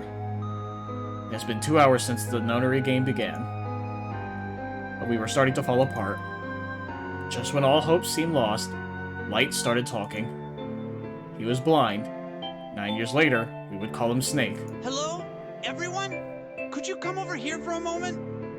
He was older than most of us, and his voice had authority and dignity. The fights died down, and we gathered around him. I have a little sister. She is very important to me. Right now, she is over in Building Q, and is desperately trying to send information over to me. Her name is Clover, and today is her 9th birthday. As he spoke, he pulled something from his pocket. In his hand were 9 four-leaf clovers. I was going to give these to her as a birthday present. I was outside picking them when I was abducted. I'm sure I've already told you, but I am blind. For a man who can't see, collecting 9 of a very specific plant is... well, it is difficult. I also like how it says Akane Vision in the top right. But my sister means a great deal to me. And I hope that these would show her how much I cared for her.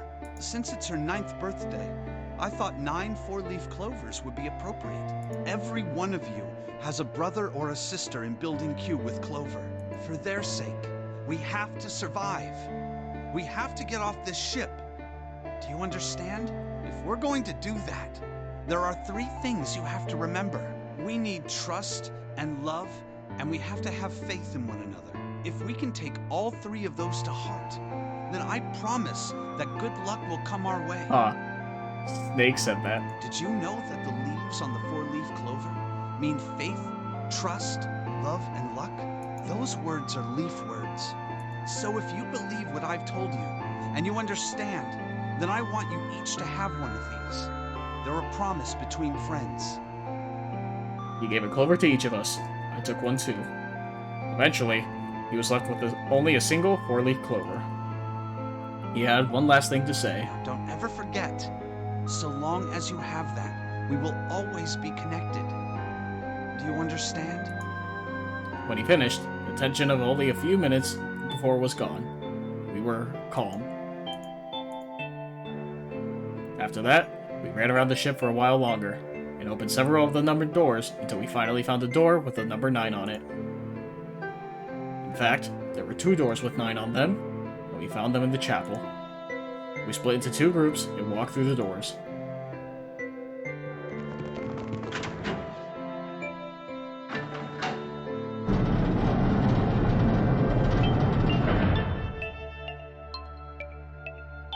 Before long, we all found ourselves in a room with a ceiling that looked like an upside-down funnel. For some reason, this room had another number 9, but this time, it was only the 1. But if there was only 1 door, that meant only 5 people could escape. What are we gonna do? There aren't any other doors! We began to panic. Then, as if things had not gotten bad enough already,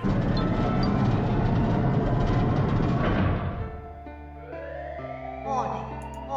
Emergency incineration command has been acknowledged. Automatic incineration will take place in 18 minutes. Please evacuate the incinerator immediately. Repeat. Emergency incineration command has been acknowledged. What? What's happening? What did that thing say? That didn't sound good. my brother, Aoi, swallowed hard and answered. I think it means this room is gonna burn. Burn! The plaque on the door says incinerator, and that voice said that the incineration is about to start. And incinerate means to burn. No! Help me! Abject terror filled the room as everyone began to scream and cry. Every pair of eyes were filled with despair. Then, high up on the wall, a door opened, and a man appeared. He was a huge, frightening mountain of a man, as large as a bear. 9 years later, we would call him 7. Don't worry, kids. I'm not your enemy. I'm one of the good guys. I'm a detective. I'm here to rescue you. The rest happened just like 7 had said it did. The 4 of us who had stayed behind were saved by 7. We crawled through the vent, away from the incinerator, and slid down into the hall. We came out on the other side of door 9. On the wall opposite the door was a set of double doors. We went through those and began to run up the spiral stairs. As we ran, I led the way. Behind me were Nona, my brother, Aoi, Snake, and Seven. The other children, the ones who'd gone through the door 9 before us, were up ahead. I could hear them cheering each other on. We ran and ran and ran. We leapt across as many stairs as we could and kept running. The stairs spiraled upward like a tornado. Eventually, I pulled ahead of the rest. Perhaps Nona had slowed them down. I didn't want to lose them, so I slowed down as well. I didn't stop, but I glanced over my shoulder from time to time to see if they had caught up. That was when I realized... No, where is it? Did I drop Jumpy's present? I knew I had it with me when we passed through the vent. Then, had I dropped it as we slid out? I had to go back. I had to. But I knew I couldn't tell the others. They would stop me. I was sure of that. I didn't stop to think. I simply moved. I ran to the central hall, the room that connected to all the areas of the ship. I hid in the shadows, and moments later, I felt a rush of wind as they ran past me up the staircase. I waited until they were out of sight, and then I ran. I moved as quietly as I could, down and down and down. Finally, I reached the bottom deck. I ran into the hallway and looked around frantically. There it is! It was just where I thought it would be, sitting under the opening of the vent. I ran over and snatched it from the floor, but as I ran back toward the stairs, and freedom...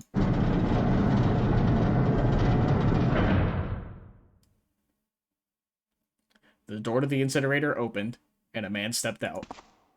It was Hongo. Gentaro Hongo. 9 years later, we would call him Ace. Ah, how wonderful to see you decided to come back. His smile made my blood run cold. It looked mechanical, as if someone had simply pulled up the corners of his mouth. Come with me. We must continue the experiment. I shook my head, eyes wide. Slowly, I began to walk backwards. 1 step. 2 steps. 3 steps. Then I spun around and broke into a run. I felt Hongo's hand close over my left wrist. I said, come with me. There was an edge of insanity to his voice now. I pulled as hard as I could. No! Stop! Let go of me! Let go! I shook my body and flailed my arms, trying desperately to get Hongo to let go of me. But I was still only a child. I was no match for a man like Hongo. Stop struggling, goddammit! Do as I tell you! He heaved on my arm, trying to pull me into the incinerator. I screamed. Help me! Somebody help me! Then suddenly... Akane! The door to the stairs flew open, and my brother Aoi burst out of it. Behind him came Seven and Snake. Akane! He cried my name again as he leapt toward Hongo. You came back! I cried out. But then... Ah! You're too late, idiot! Hongo threw his full weight against my arm, pulling us both into the incinerator.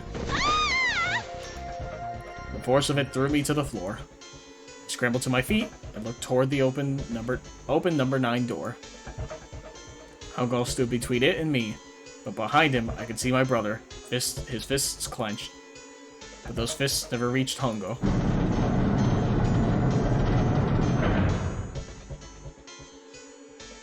With a cold, heartless screech of metal on metal, the door slammed shut. Hongo glanced at me mechanically, his face registering that there was an object there, but not anything he would consider a human being. Then he turned away and walked to the red that sat next to the door. He reached into his pocket and removed 2 bracelets. He weaved them both over the scanner panel. 2 asterisks appeared on the red.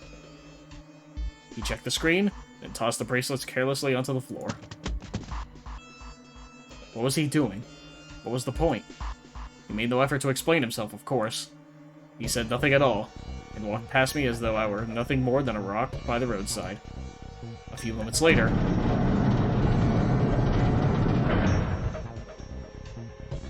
the 2 other doors slid shut as well. Faintly, I could hear someone pounding on the door behind me. I turned around and ran toward the door with the 9. Akane! Akane! Are you okay? I could hear a voice from the other side of the door.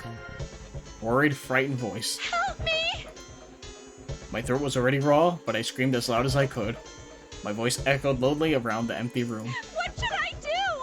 I think I'm trapped in here. Where'd Kwan go? He went out the other door. What? Then it started again. Warning. Warning. Emergency incineration command has been acknowledged. Incineration will begin in Junpei vision. Interesting. 18 minutes. Please evacuate the incinerator immediately. I'm gonna save. I am saving. It's been a hot minute. What? Where the fuck is the flow then? More novel, Jesus Christ. Wait, can I switch? Okay, no. Holy shit. Man, I knew what it was gonna say, but that is one hell of a creepy voice. I knew it. It's starting. Santa started the incinerator. Fuck! Man, I never thought I'd hear that damn voice again after 9 years. What the hell? What the hell? What in God's name are you talking about? It's 9 years this and 9 years that, and when it's not 9 years something, then you're talking about some sort of fucking experiments. You aren't making any sense. Lotus is so out of the loop. That's so true. I'm sorry, Lotus, but we really don't have time to explain it right now. I promise. I'll tell you everything once we get out of here. But Incineration will begin in 17 minutes. You know what that means, right?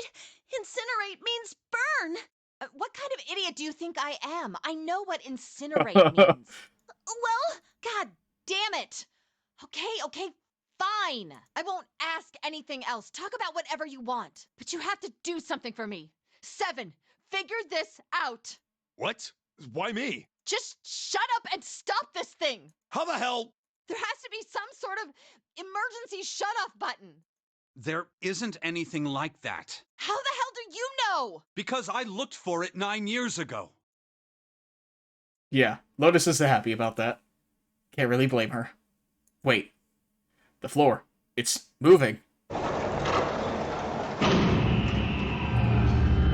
What the fuck is that? Hello? What else can I say about it, but... What the hell is that? Thank you. Akane vision. What? what is that? What else could I say? The floor opened, and a machine rose up out of it. It looked like a computer. At least, it kind of did. There was a monitor, a keyboard, and a cross-shaped device of some kind. Something about the machine scared me, but I forced myself to walk up to it. I was terrified. Tears poured down my face. I left them off, even as more took their place, and forced myself forward. Finally, I reached it. I looked at the screen. It was blank. All I saw was my own frightened face staring back at me from the glass, drenched in tears. All I can see on the screen is a reflection of my own face. I'm looking kind of freaked out. I know I'm sweating like crazy, but seeing it kind of drives it home. Okay, Junpei, just calm down, alright? Everything's gonna be okay. Yeah. Man, I wish that thing would just shut up. Incineration will begin in 15 minutes. Am I gonna be timed on this puzzle? Whatever's coming up? Are you fucking for real? Alright, back to this thing. If it's only showing up now, then it's gotta be important. But what the hell am I supposed to do with it? Hey, move! Ah! Hey, we're all tense, lady. That doesn't mean you get to shove people around. Okay, it's turned on. There's nothing on the screen, though. Oh, this is bad. This is really bad. If there's nothing on here, how are we supposed to do anything with it? Sure, I'll just push buttons. I'm sure that'll... What the fuck is this? Well, Well, at least it's on now.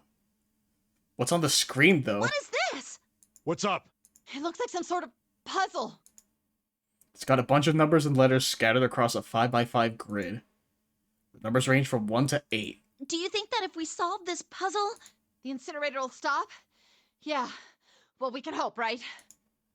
Alright, puzzle. How do you... I'm gonna save again. I'm so fucking scared. I'm gonna be timed. Oh man, that goddamn voice again. Do not get... Incineration will begin in 13 minutes. Fuck off. Shit, 13 minutes. Can we really do this? My heart feels like it's gonna pop. My heart was pounding like it was about to explode. I stared at the puzzle on the screen. I was sure I had to solve it somehow, but I had no idea how. My connection to Jumpy had been gone for a while. His mind was gone. I couldn't get any more information from him. I felt the seconds tick by as I stared at the screen, completely lost. My cheeks felt hot as tears poured over them. Then I heard a voice. Hey, what are you doing? It was muffled. I turned around. I pressed against the window in the entry door. Pressed against the window in the entry door was a face. A frightening, evil face. It was Hongo. How long had he been watching me? Don't know what to do. He was yelling, but his voice was still muffled. It's simple, really. But I suppose I might as well tell you. Just solve the puzzle on that machine.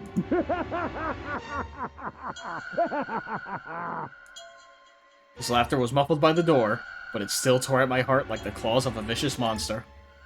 I bit my lip and glared at Hongo, struggling to hold back hot tears. You're a terrible person! I hate you! Oh my! How could you call a gentleman such as myself a terrible person? That's not very nice. I'm quite fair. I don't use tricks or play dirty, you see? I've even left you a way out. A way out? Didn't you hear me? All you have to do is solve that puzzle. Do that, and you can stop the incinerator.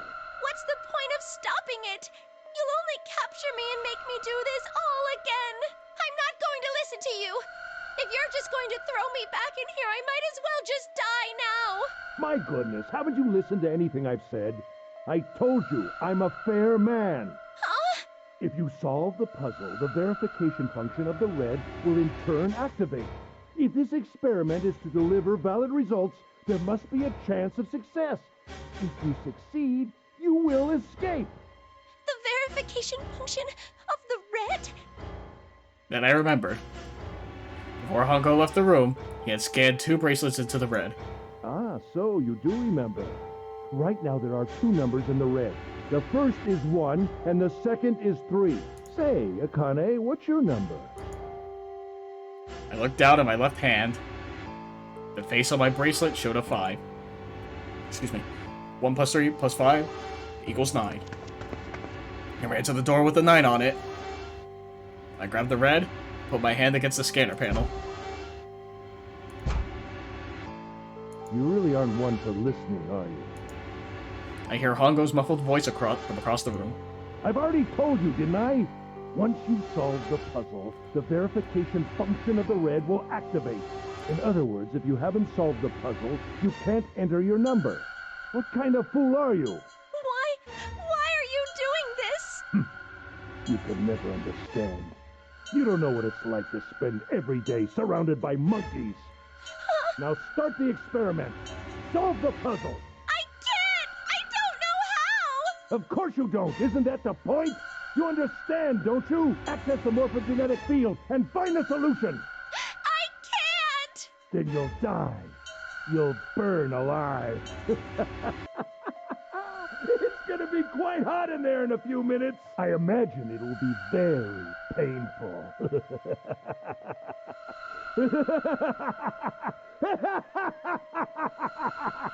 Jesus Christ.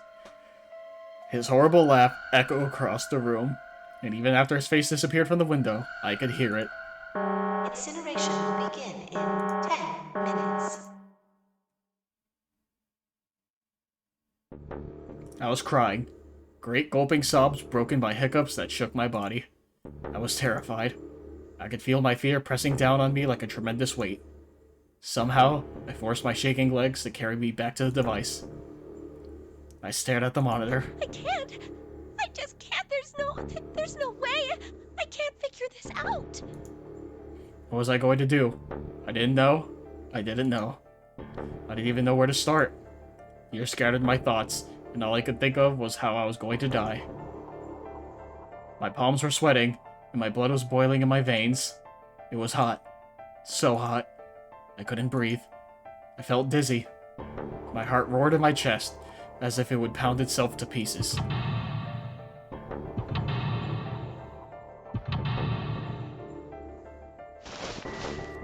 reached into my pocket. I wrapped my hand around the thing I'd come back to get. The doll Jumpy had given me. At least I had that. I held it tight with both hands and prayed. Help me! Jumpy! Help me! Help me! Help me! Jumpy! Jumpy! Jumpy! Please! Help me! Jumpy! Akane? Akane? Who the hell is Akane? Shut up! Just shut the hell up! Seven and Lotus don't understand. I think Clover and Snake have an idea, though. Clover's looking at me. And I think Snake may have figured it out. No, it doesn't matter. They're in my way. Where'd she go? Maybe over here? Akane! Akane! Can you hear me? Akane! Say something! Fuck! Did something break our connection? I swear I just heard her. Shit! Akane! Answer me! Akane! Jumpy? I spun around. I heard a voice. His voice. I looked around. He wasn't in the room, of course. But I heard it so clearly. Like he was right there. Jumpy! I screamed as loud as I could. Akane! Jumpy! That's her. She's there. What the fuck? That means... Akane! Akane! Are you in an incinerator right now? I don't know why Yes, I am! How did you know? I couldn't believe that he knew that. Now I understand what Santa meant. Right. There's only one way to help her. You were brought here to help my sister. To save Akane. I think I get it now. Incineration will begin in 7 minutes. Fuck off! I have less time? We don't have time! Yeah, we sure fucking don't! As quickly as I could, I told him that I had to solve the puzzle in order to stop the incinerator. Got it! And I do. I get everything now. At last, I finally understand what all of this means. I know why the Nonary Game was held today. I know why we were kidnapped and brought here. It was all for this moment. All of this was planned out to lead to this one moment. Oh my god. This is insane. I can't believe it, but there's only one possible answer. June is. Zero is. Akane Kurashiki. She recreated the history of the future that she had a glimpse of 9 years ago. She tried to save herself that way 9 years ago. No, she's trying to save herself right now. That means there's only one thing for me to do. Even if this is all some sort of insane plan, I will save her. I will save Akane Kurashiki. I must save her, no matter what. Incineration will begin in 6 minutes. The voice reminded me of how much time I had left. Yeah, I know! Just hang on, alright? I promise I'll get you out of there. I'm not gonna let you die. I promise. So don't worry, alright? Just give me a few minutes, okay? We don't have a few minutes. Okay. My voice shook as I answered. It was hot in the room. Felt like my heart was on fire. 6 minutes or not, my heart burned with my feelings for him.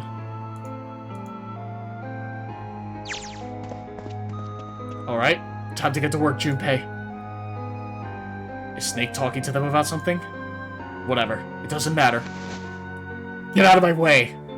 Hey, what are you... Just trust me, okay? Sorry, Lotus. I didn't mean to snap, but there's a lot more at stake here than your pride. I'll apologize later, alright? Now, let's have a look at this thing. I'm gonna save one more time. We've got numbers all over this grid. I think the panels are out of order. So I just need to switch these out. Staring at it isn't going to accomplish anything. I'll just have to try it. Just think of what I did all those times before. Before I do, I'm going to write out A, B, C, D, E, F, just to make sure. A is 10, B is 11, C is 12, D is 13, E is 14, F is 15. Oh, there's also P's and R's. I gotta write out everything? Please tell me this is like at least a hint thing. I'm gonna do this on my own, with my own mind. I'm gonna solve this problem.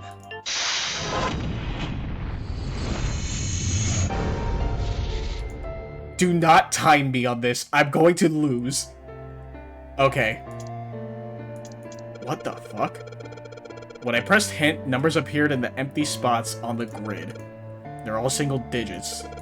I get the feeling the numbers change when I switch out the yellow squares.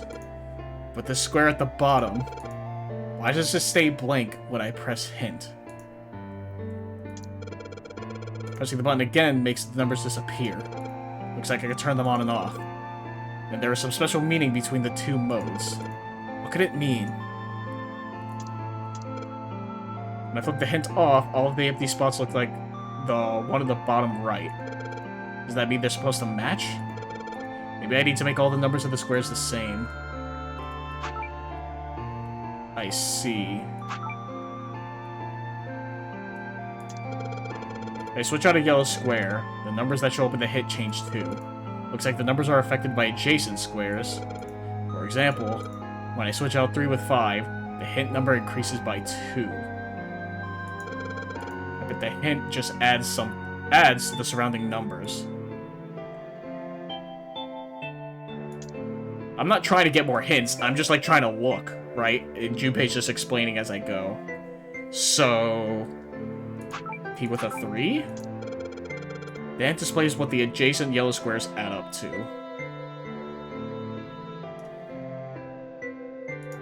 So most of the answers should be 2 digits.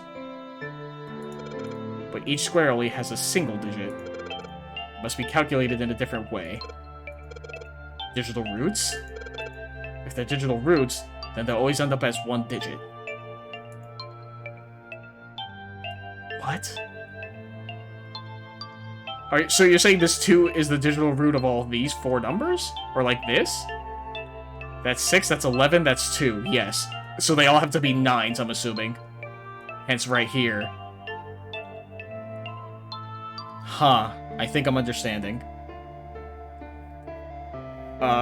Thankfully I'm not timed. E, F, G. I'm gonna write down the whole alphabet then. H, I, J, K, L, M, N, O, P, Q, R, S. Okay, I just need up to S. Got it. So, F is 15, G is 16, 17, 18, 19, 20, 21, 22, 23, 24, 25, 26, 27 for S. R is 26. Assuming that is true. 26, I said? So 26 plus 8 is 34. 37, that's 10. That's 1. That doesn't make sense. Alright, 16, 17, 18. H, I, J, K, L, M, N, O, P, Q, R, S. R is 26. So, yeah, plus 8 is 34. That should be 37.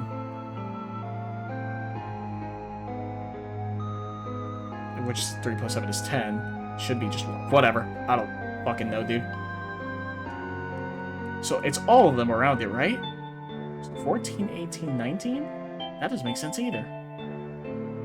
Oh, 17, 18, never mind. Yeah, 14, 17, 18. That's 9. Got it. Okay. So is this real time? Yes. Cool. Okay. I understand now. So I need all these to be 9, I would assume, considering this one's locked in place.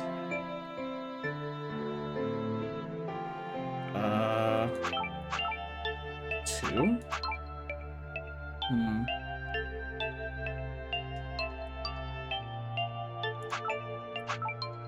7?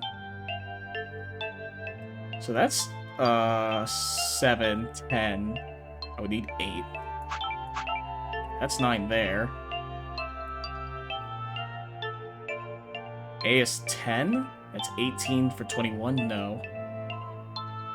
I don't want to fuck with this, but I'm probably gonna have to. 8.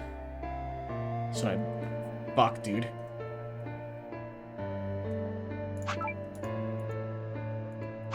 Oh, can I not switch with this? I see. Huh.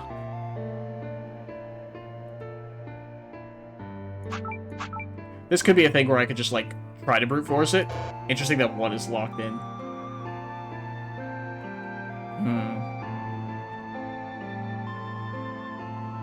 So A is 10, right? So that's 18, plus by 3, 21. That is 3. Okay, that does make sense. Excuse me. Huh. Yeah, I would definitely not solve this in 6 minutes. We would be dead immediately. Please don't tell me there's a hidden timer of 6 minutes, because I would cry.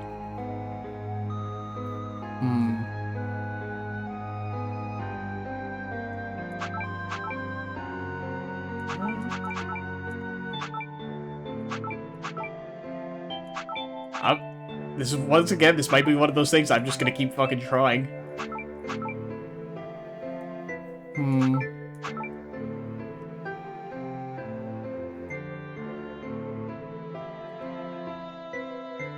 Okay, we got 9s all here. I gotta swap here. So then, this is 4? I would need a 5. Okay. We're right here. Shit. Oh, that's 11? 11, I need a 7. Is that not right? They're all... Add the numbers, but there are letters here too. Wait, haven't I used the letters as numbers before? Yeah. Maybe I need to replace the letters with numbers. But they're all 9s! Is that not the point? What do you mean? Is that not the point? They're all 9s! I think I got the gist of the puzzle up top. I just need to make sure all the digital roots are the same.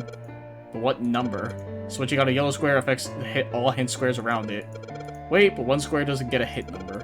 The 9th spot at the bottom. Oh, only this one stays blank. Maybe a fixed number goes inside. So the 9th square has a different rule. Well, I knew what number goes there. Well, 9. So do I have to add up this and it equal 9 as well? Are you fucking kidding me? You're joking. That's what I have to do. You're fucking with me if I have to put a 9 there. Because I can't click this. Like, for example... Yeah, I can't do anything about that. So these are all 9s. Are you fucking for real? Oh my god, you have to be kidding. So the A is 10. R is 26, right? 10, 11, 12, 13, 14, E, F, G, H, I, J, K, L, M, N, O, P, Q. Oh, I see. I fucked up in my writing, that's why. I fucked up in my writing. We're good. 19, 20, 21, 22, 23, 24, 25. P is 25, Q is 26, R is 27, S is 28. Got it. So then, D is 13. I wish I have a phone, so I could do the calculator faster this way. Instead of using a piece of paper. Because we don't have the digital root calculator. So then what is this? D is 13. R is 27. A is 10. S is 28. O is 24. 5, and then S is 28 again. That's 135. Which is 9. Right? Yeah, 1 plus... It's 135. Which is 1 plus 3 is 4. 4 plus 5 is 9. How is that not right?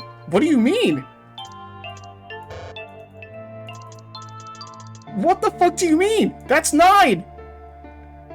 Did I not... What? These are all 9s. Am I fucking blind? All these digital roots are 9, and this digital root here at the bottom is also 9. What do I have to put? What are you fucking talking about? Changing so much is just getting messy. Maybe I should reset. Set everything back to its original state. Wait a second. When everything is in its original spot, something lines up in the bottom squares. Looks kind of like it should be a word. What? A word? Does it have to be password? I thought I saw that earlier. Oh my god, it has to, so I need to take the W out. Got it. Can I take the W out with the 5? Yes, okay. I understand now. Oh, this is annoying. And I can't click and drag these. Okay, I understand now. So... Oh, interesting. That works. Okay, it doesn't matter. I just need to switch this around enough to, for it to work. Shit. So... There we go. Okay. So I need the S. Nope, I fucked that up. S like this. Okay. The other S is here. So... This. Yeah, sure, whatever. Do we get a little sloppy, but that's fine. Fuck. Like that. There we go, password. I got it. I don't know if that was 6 minutes. Probably not, but I got it. Please enter password? I'm sorry? What do you mean? What the fuck do you mean? What? Kade? I don't know. What the fuck do you mean, password? Are you for real? Is it just 9? 1, 2, 3, 4, 5, 6, 7, 8? There's only 8 nines. So it can't be that. What the fuck do you mean, password? It's not Akane. Junpei? What the... Password? I'm putting a password now, then. Are there any hints? What the hell am I supposed to put here? What the fuck do you mean? It's not Akane. Kuroshiki's too long. You can only put 8 letters. Or numbers. It's not 0, right? I doubt it's 0. Okay, it's not 0. I put Junpei.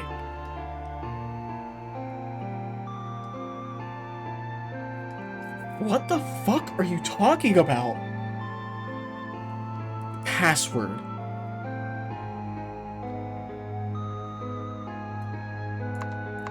Nonary? Screen appeared after I solved the last puzzle. Yeah, I get that. Maybe that the hint was in that one? It's not just password. That makes no sense. You're... Okay, it's not password. What do you mean the hint was in that one? I'm assuming it's all 8. The 1 was screwed in. 1? No. The puzzle... The answer ended up being password. And after it was an extra space. The 9th square. Oh, you've got to be fucking kidding me. I would not have gotten that.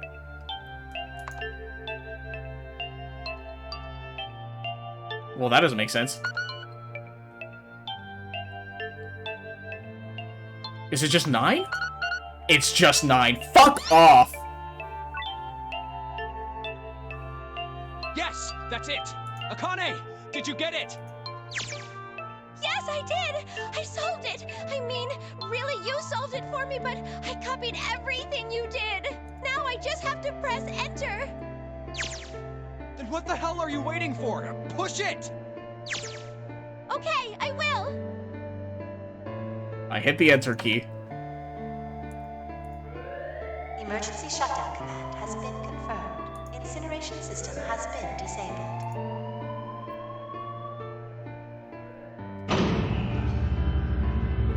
Run to the red! Run to the red!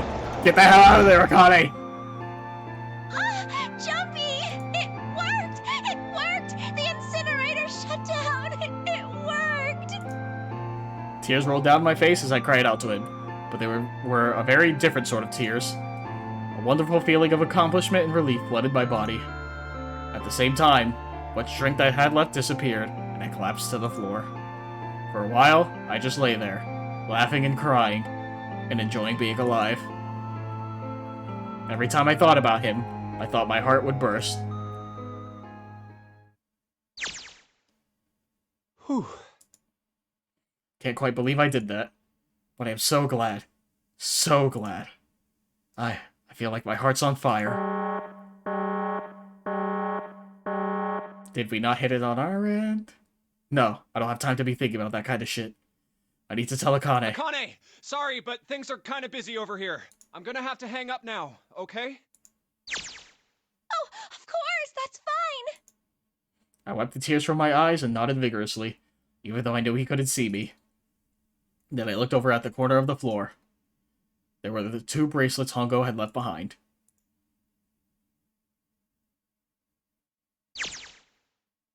Now.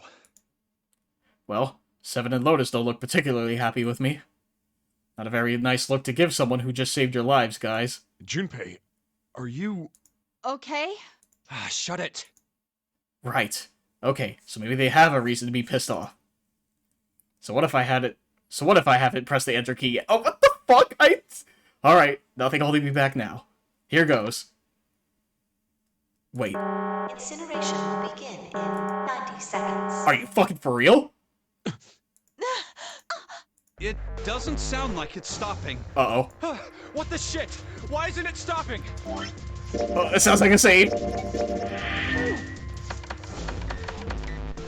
Okay, maybe I didn't hit the key hard enough. Just hit it again. And again. And again.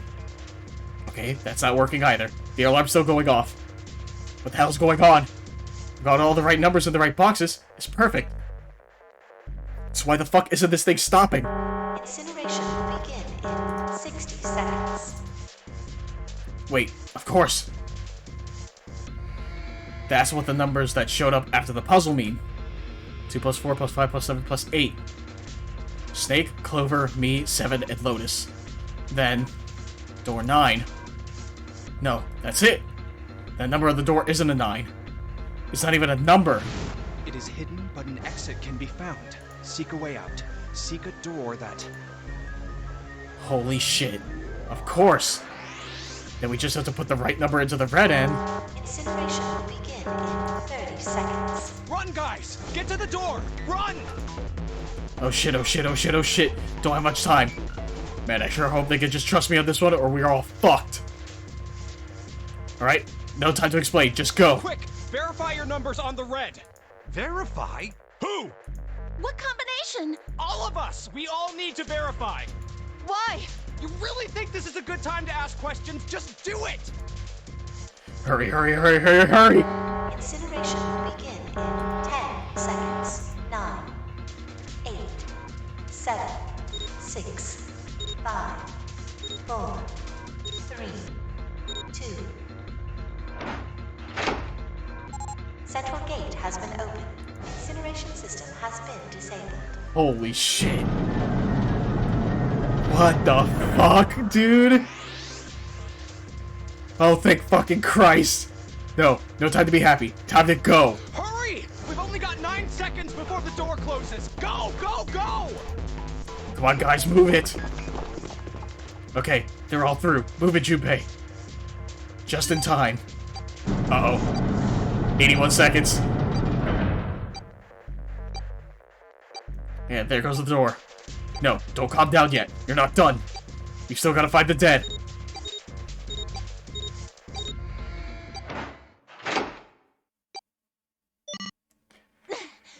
Holy shit.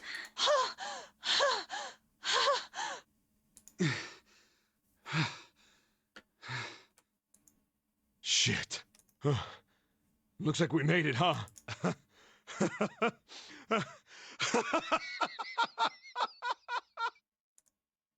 Man, that guy sure can laugh when he wants to. Looks like Clover and Lotus are totally out of energy.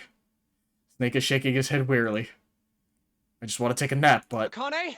Akane! Can you hear me? Akane! I wanted to tell her we made it. I wanted to tell her how good I feel.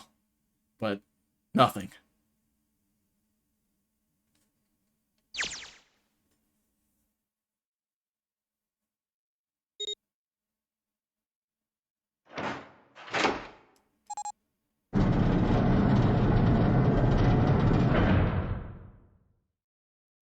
The door opened.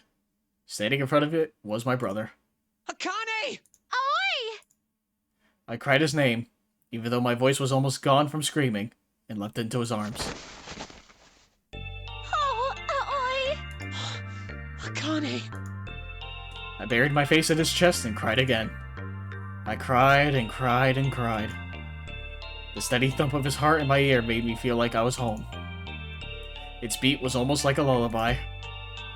wrapped my arms around him as far as they would go and held him as tight as I could. Just to be there felt like a miracle. I hadn't felt the warmth of another human body in what had seemed like an eternity. I just wanted to stay there in his arms forever, but I couldn't. The moment I passed through the door, my bracelets had begun to count down to death. I leapt away from him and looked around. The door had already closed. I spotted the dead only a short distance away. It took me only a moment to get to and scan all the bracelets. I left the ones Hongo had dropped on the scanner panel. That was it.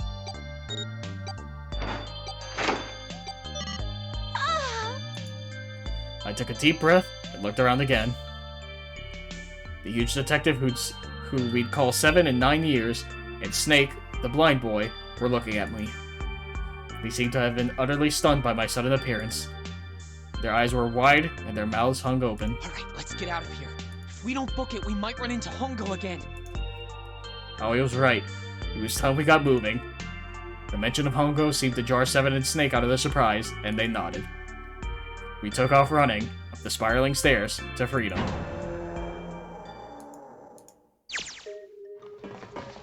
Time for more running. But if they can get us out of here, no wonder we're running so hard. My heart's beating so hard I could barely hear. God, I can't wait to breathe real air again. Huh? 7 talking? Hey, Junpei, can I ask you something? What's up? That door, the one with the 9 on it. Why'd it open?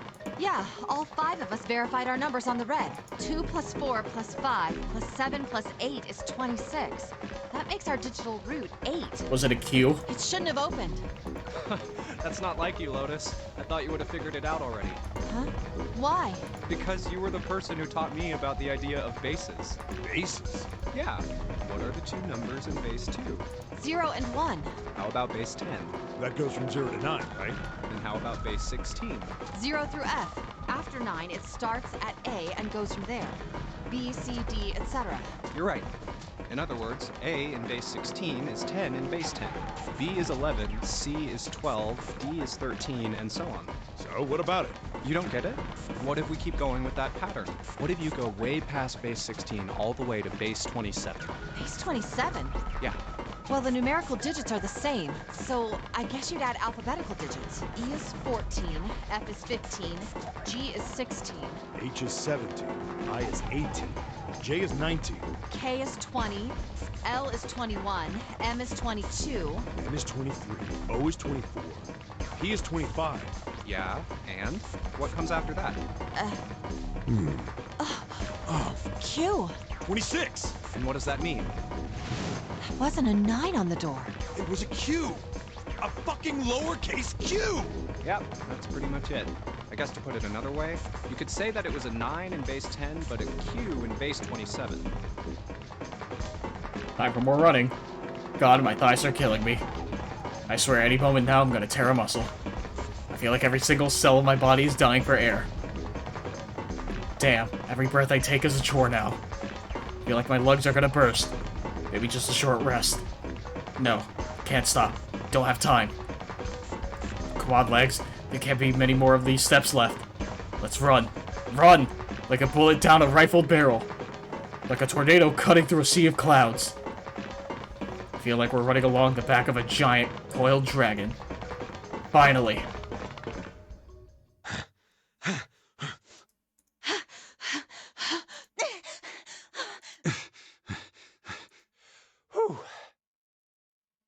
Jesus, I can barely breathe. No, Junpei, no time to rest. Pull yourself together. You're almost there. All right, I'm gonna open it. Yeah. Yes, we're finally here. Please do. Sure, you look like a big heavy door. But you're the only thing standing between me and my freedom. But even more important than that, you're the only thing standing between me and Akane. You're gonna open, and you're gonna open now!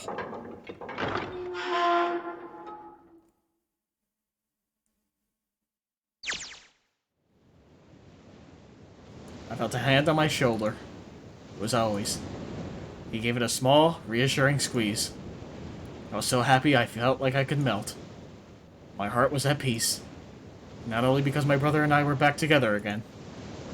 Thanks to the huge detective, all 9 of us who had been kidnapped. We're finally able to escape from the gigantic. On the distant horizon, we could see the faint outline of the ship as it sank. It gave a thunderous roar as it finally slipped beneath the waves. Its last cry echoed out across the ocean, and then it was gone. It's over. I whispered. Yeah. It was over. It was finally over. Or was it? Was it really? No, that was wrong. That wasn't it at all. I was sure of it. This wasn't the end. It was only the beginning. This was only a prologue to what would happen in 9 years. What the fuck even? Yes, finally! Air! Ah, damn, that sun is bright. I can barely see anything. Huh, I gotta admit, this doesn't look quite like... Wait. No way. You've gotta be shitting me. What? It can't be. This is... What? Wait, we're in Nevada? What? What the fuck? The building in the Nevada desert. What the fuck are you talking about? the mock experiment building. Oh my god. This whole time we were in Building Q. Sure enough. That's a desert out there, with mountains all around it. Hello there, sun. Boy, am I ever glad to see you. I don't think I have ever been so happy to see a sunrise. Huh? Did I just hear something fall? Right, our bracelets. I guess I've never really got a good look at the underside of one of these. Let's see what's inside you. Just a little electronic chip, like in an ATM card. That's it. There's nothing else. Nothing that even looks like a detonator. There was never a detonator to begin with. Figures. Akane. Jumpy. Heh. Guess I must be pretty crazy about the girl if I think I'm hearing her voice in the wind.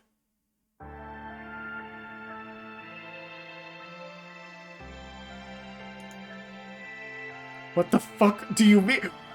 That's it? That's the... do not roll credits. Fuck you. Do not roll credits. What the fuck? We were in the fucking desert the entire time? What the fuck? I'm so confused. What the fuck are you talking about? What? So, if I'm understanding this correctly, which I'm probably not, I just need to think for a second. What the fuck happened? So, was Akane never there? So, to my understanding, Akane was never there. But that doesn't make sense. The door's open. People talked to her. They had a conversation. So were we talking to, like, an Akane from a different timeline to save that one? And the one in our actual timeline died? Like, what? I'm so... I thought I understood it, but then she, like, literally disappeared. What? I feel like an idiot. Holy shit. What the fuck do you mean we were in Nevada the entire fucking time? Also, that makes sense now. That the ending with the coffin where we couldn't... Are you okay? No, I'm not. Oh, come on. This is nothing. Really? Yeah. You don't look okay. It was just before the end of elementary school. Jumpy and I were sitting next to each other on a small hill, looking down at the town as the sun slowly set. How does it look then? He was half serious and half joking. I thought about it for a minute first. Well,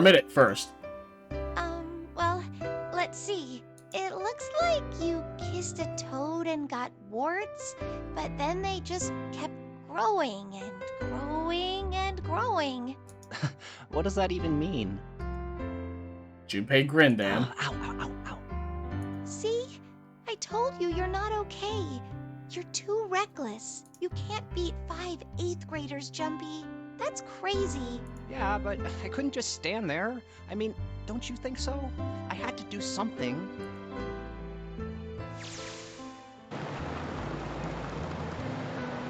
Look at the Nevada desert go past. For an SUV, this thing has a pretty smooth ride. Sure was nice of someone to leave it for us outside the building. Keys in the ignition and gas in the tank. Almost like it was a present, you know? Anyway, we jumped in. Now here we are, screaming across the desert. Lotus is over there in the passenger seat. Snake and Seven and I are all squeezed into the backseat here. I still can't believe we let her drive. Woohoo!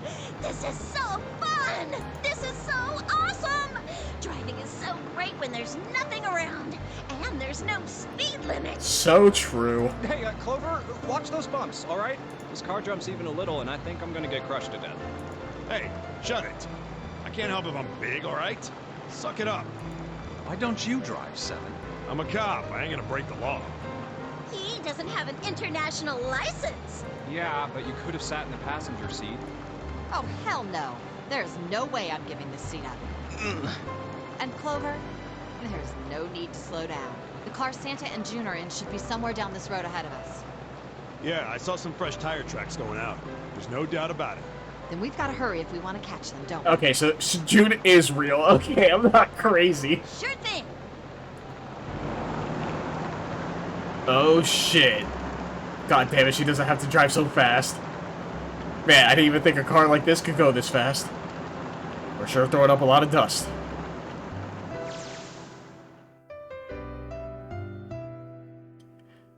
It was a couple of hours after we'd run into the junior high students. They'd been hiding in the bushes on the back of one of the hills, drenching a kitten in gasoline. What the fuck? The moment we saw what they were doing, Jumpy ran up to them furious. Hey! What the hell are you doing? Then he jumped on them. He quickly scooped up the kitten and tossed it to me. I caught it and ran for the police station as fast as I could. Help me! Officer, please! You have to come with me! The policeman and I headed back to the hill. All we found was Jumpy, sprawled on the ground with a face covered in big swelling lumps. You couldn't run away after you threw the kitty to me? I asked him. He stuck his tongue out through the hole in his mouth where a tooth had fallen out. Yeah, I guess I could've. Then why didn't you? I didn't want to. I wanted to beat him up. Beat him up real good. Because of what they were doing to the kitty. Yeah, that too, but I think they were the ones behind those murders our first semester. Remember? Oh, you mean the bunnies. Yeah, the bunnies. He plucked some grass from the ground and tossed it into the wind. They asked me what elementary school I was from, so I told them. And then they said they'd do the same thing to you that they did to the rabbits. What the fuck? I couldn't forgive them for that, so I...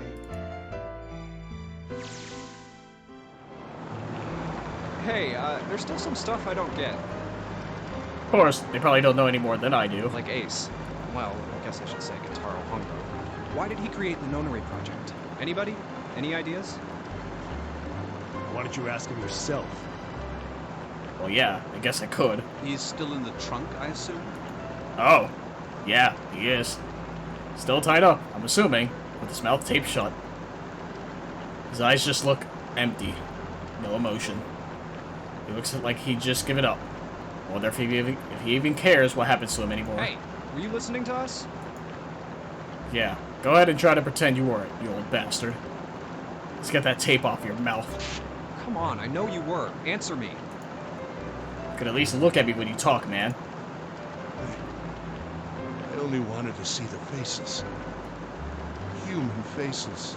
I thought if I could gain the ability to access the morphic field set, then perhaps I could see faces. That does not excuse you. By peering into people's minds, you could understand how they were processing the expressions of others. That's it? Yes. If you want to put it simply, but if you are looking for a more philosophical answer, supply that as well. You see, the human collective consciousness... I think that's enough out of you, pal. Time for the tape to go back on. All right. So what's your second question? You said there were some things you didn't get, didn't you? Well, somebody's a little nosy. Well, my next question doesn't really have anything to do with you two. This is for you, Seven. It's about the whole Alice thing.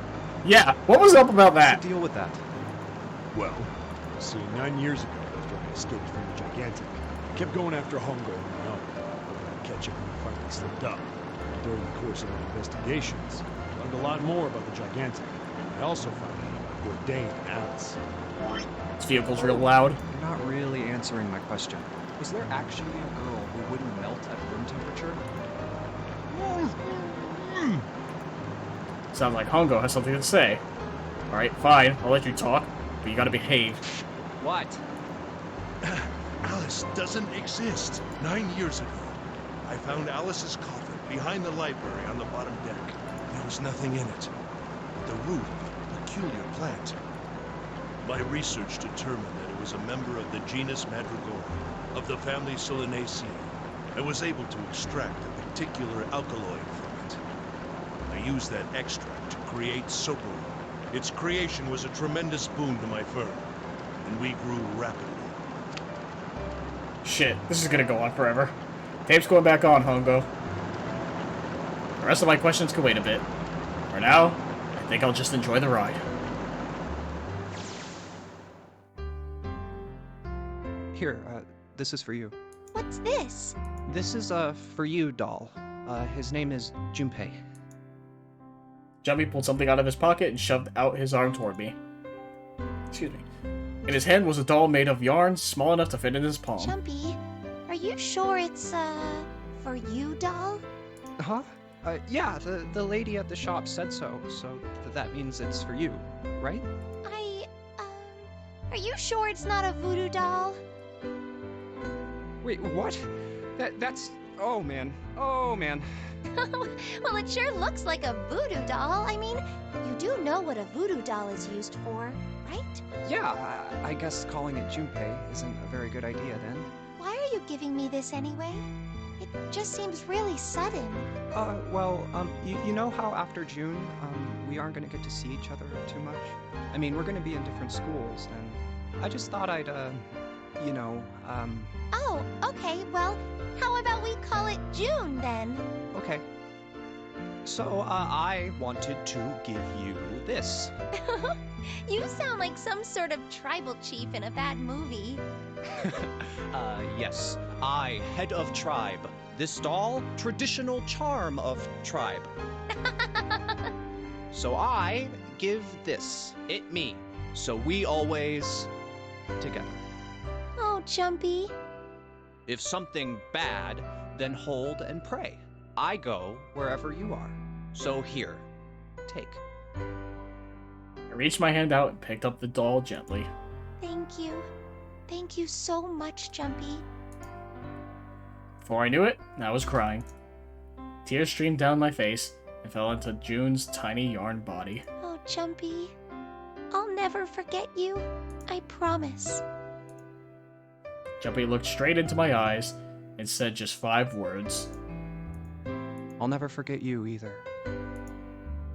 Sky was a beautiful crimson red as it melted down toward the horizon.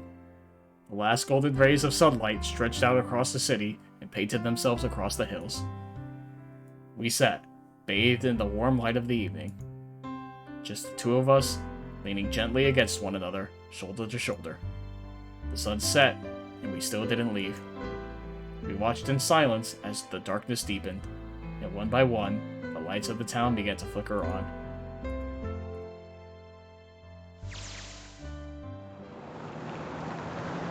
There's still one thing I don't get. To be honest, it's the biggest mystery as far as I'm concerned, and also the only one that's really important. It has to do with June and Akane. 9 years ago, she died at the incinerator on the Gigantic. But she's still alive now as June. But how?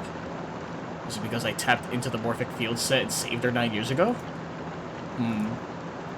Alright. Let's say that makes some kind of insane sense. If I did that, then... How do I make sense of what 7 remembers? Snake makes sense. He's blind. He couldn't have seen her body anyway. But 7, he said he was sure he saw it. Does that mean there's some kind of historical discrepancy?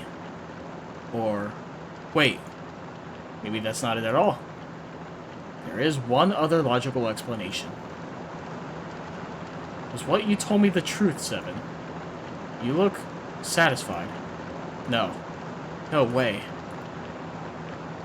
He couldn't. Hey, look! Over there. There's somebody next to the road. Well, are you saying he was also in on it? Huh? What?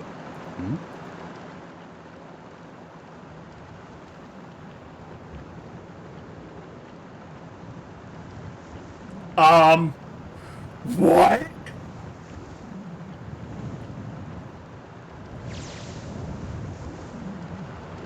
The burning gaze of the Nevada sun pounded down on her head.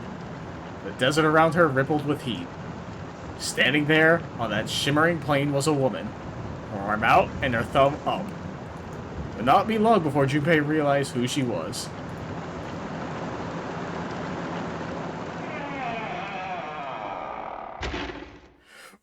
What? What the fuck are you talking about? What?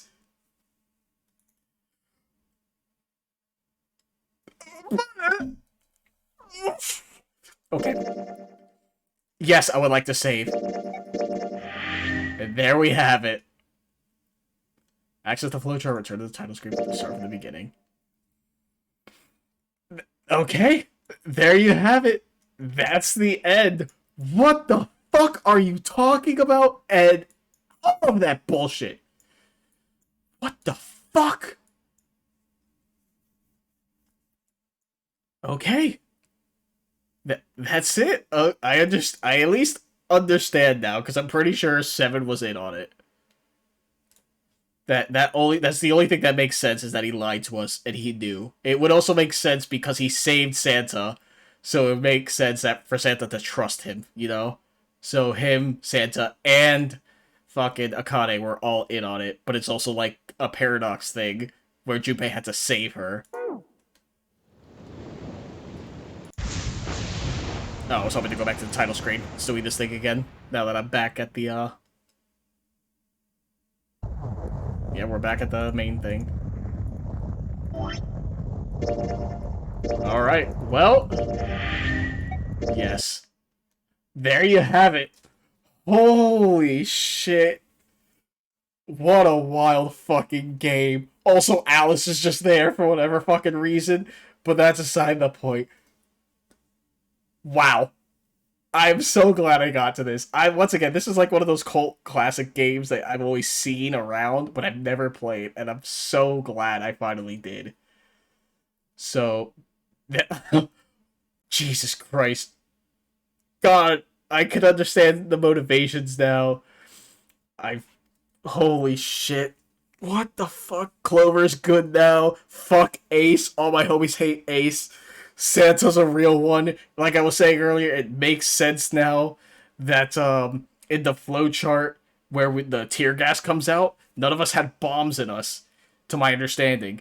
Besides, like, the few. Maybe Ace did? But, oh, that's right. There's a sequence thing. Holy shit, what a wild fucking grind. What a good fucking game. Holy shit. But there you have it. Great game. Love it. As much as I gave shit to some of the characters, and also just being an idiot, I understand it now. We're all good, so we can end on this note. But YouTube, I hope you enjoyed, because I sure as fucking did. I do have the sequels. I will play those eventually. Maybe not right away. But until I get to those, and until the next video, YouTube, hope you enjoyed this. I'll see you in the next one. Goodbye.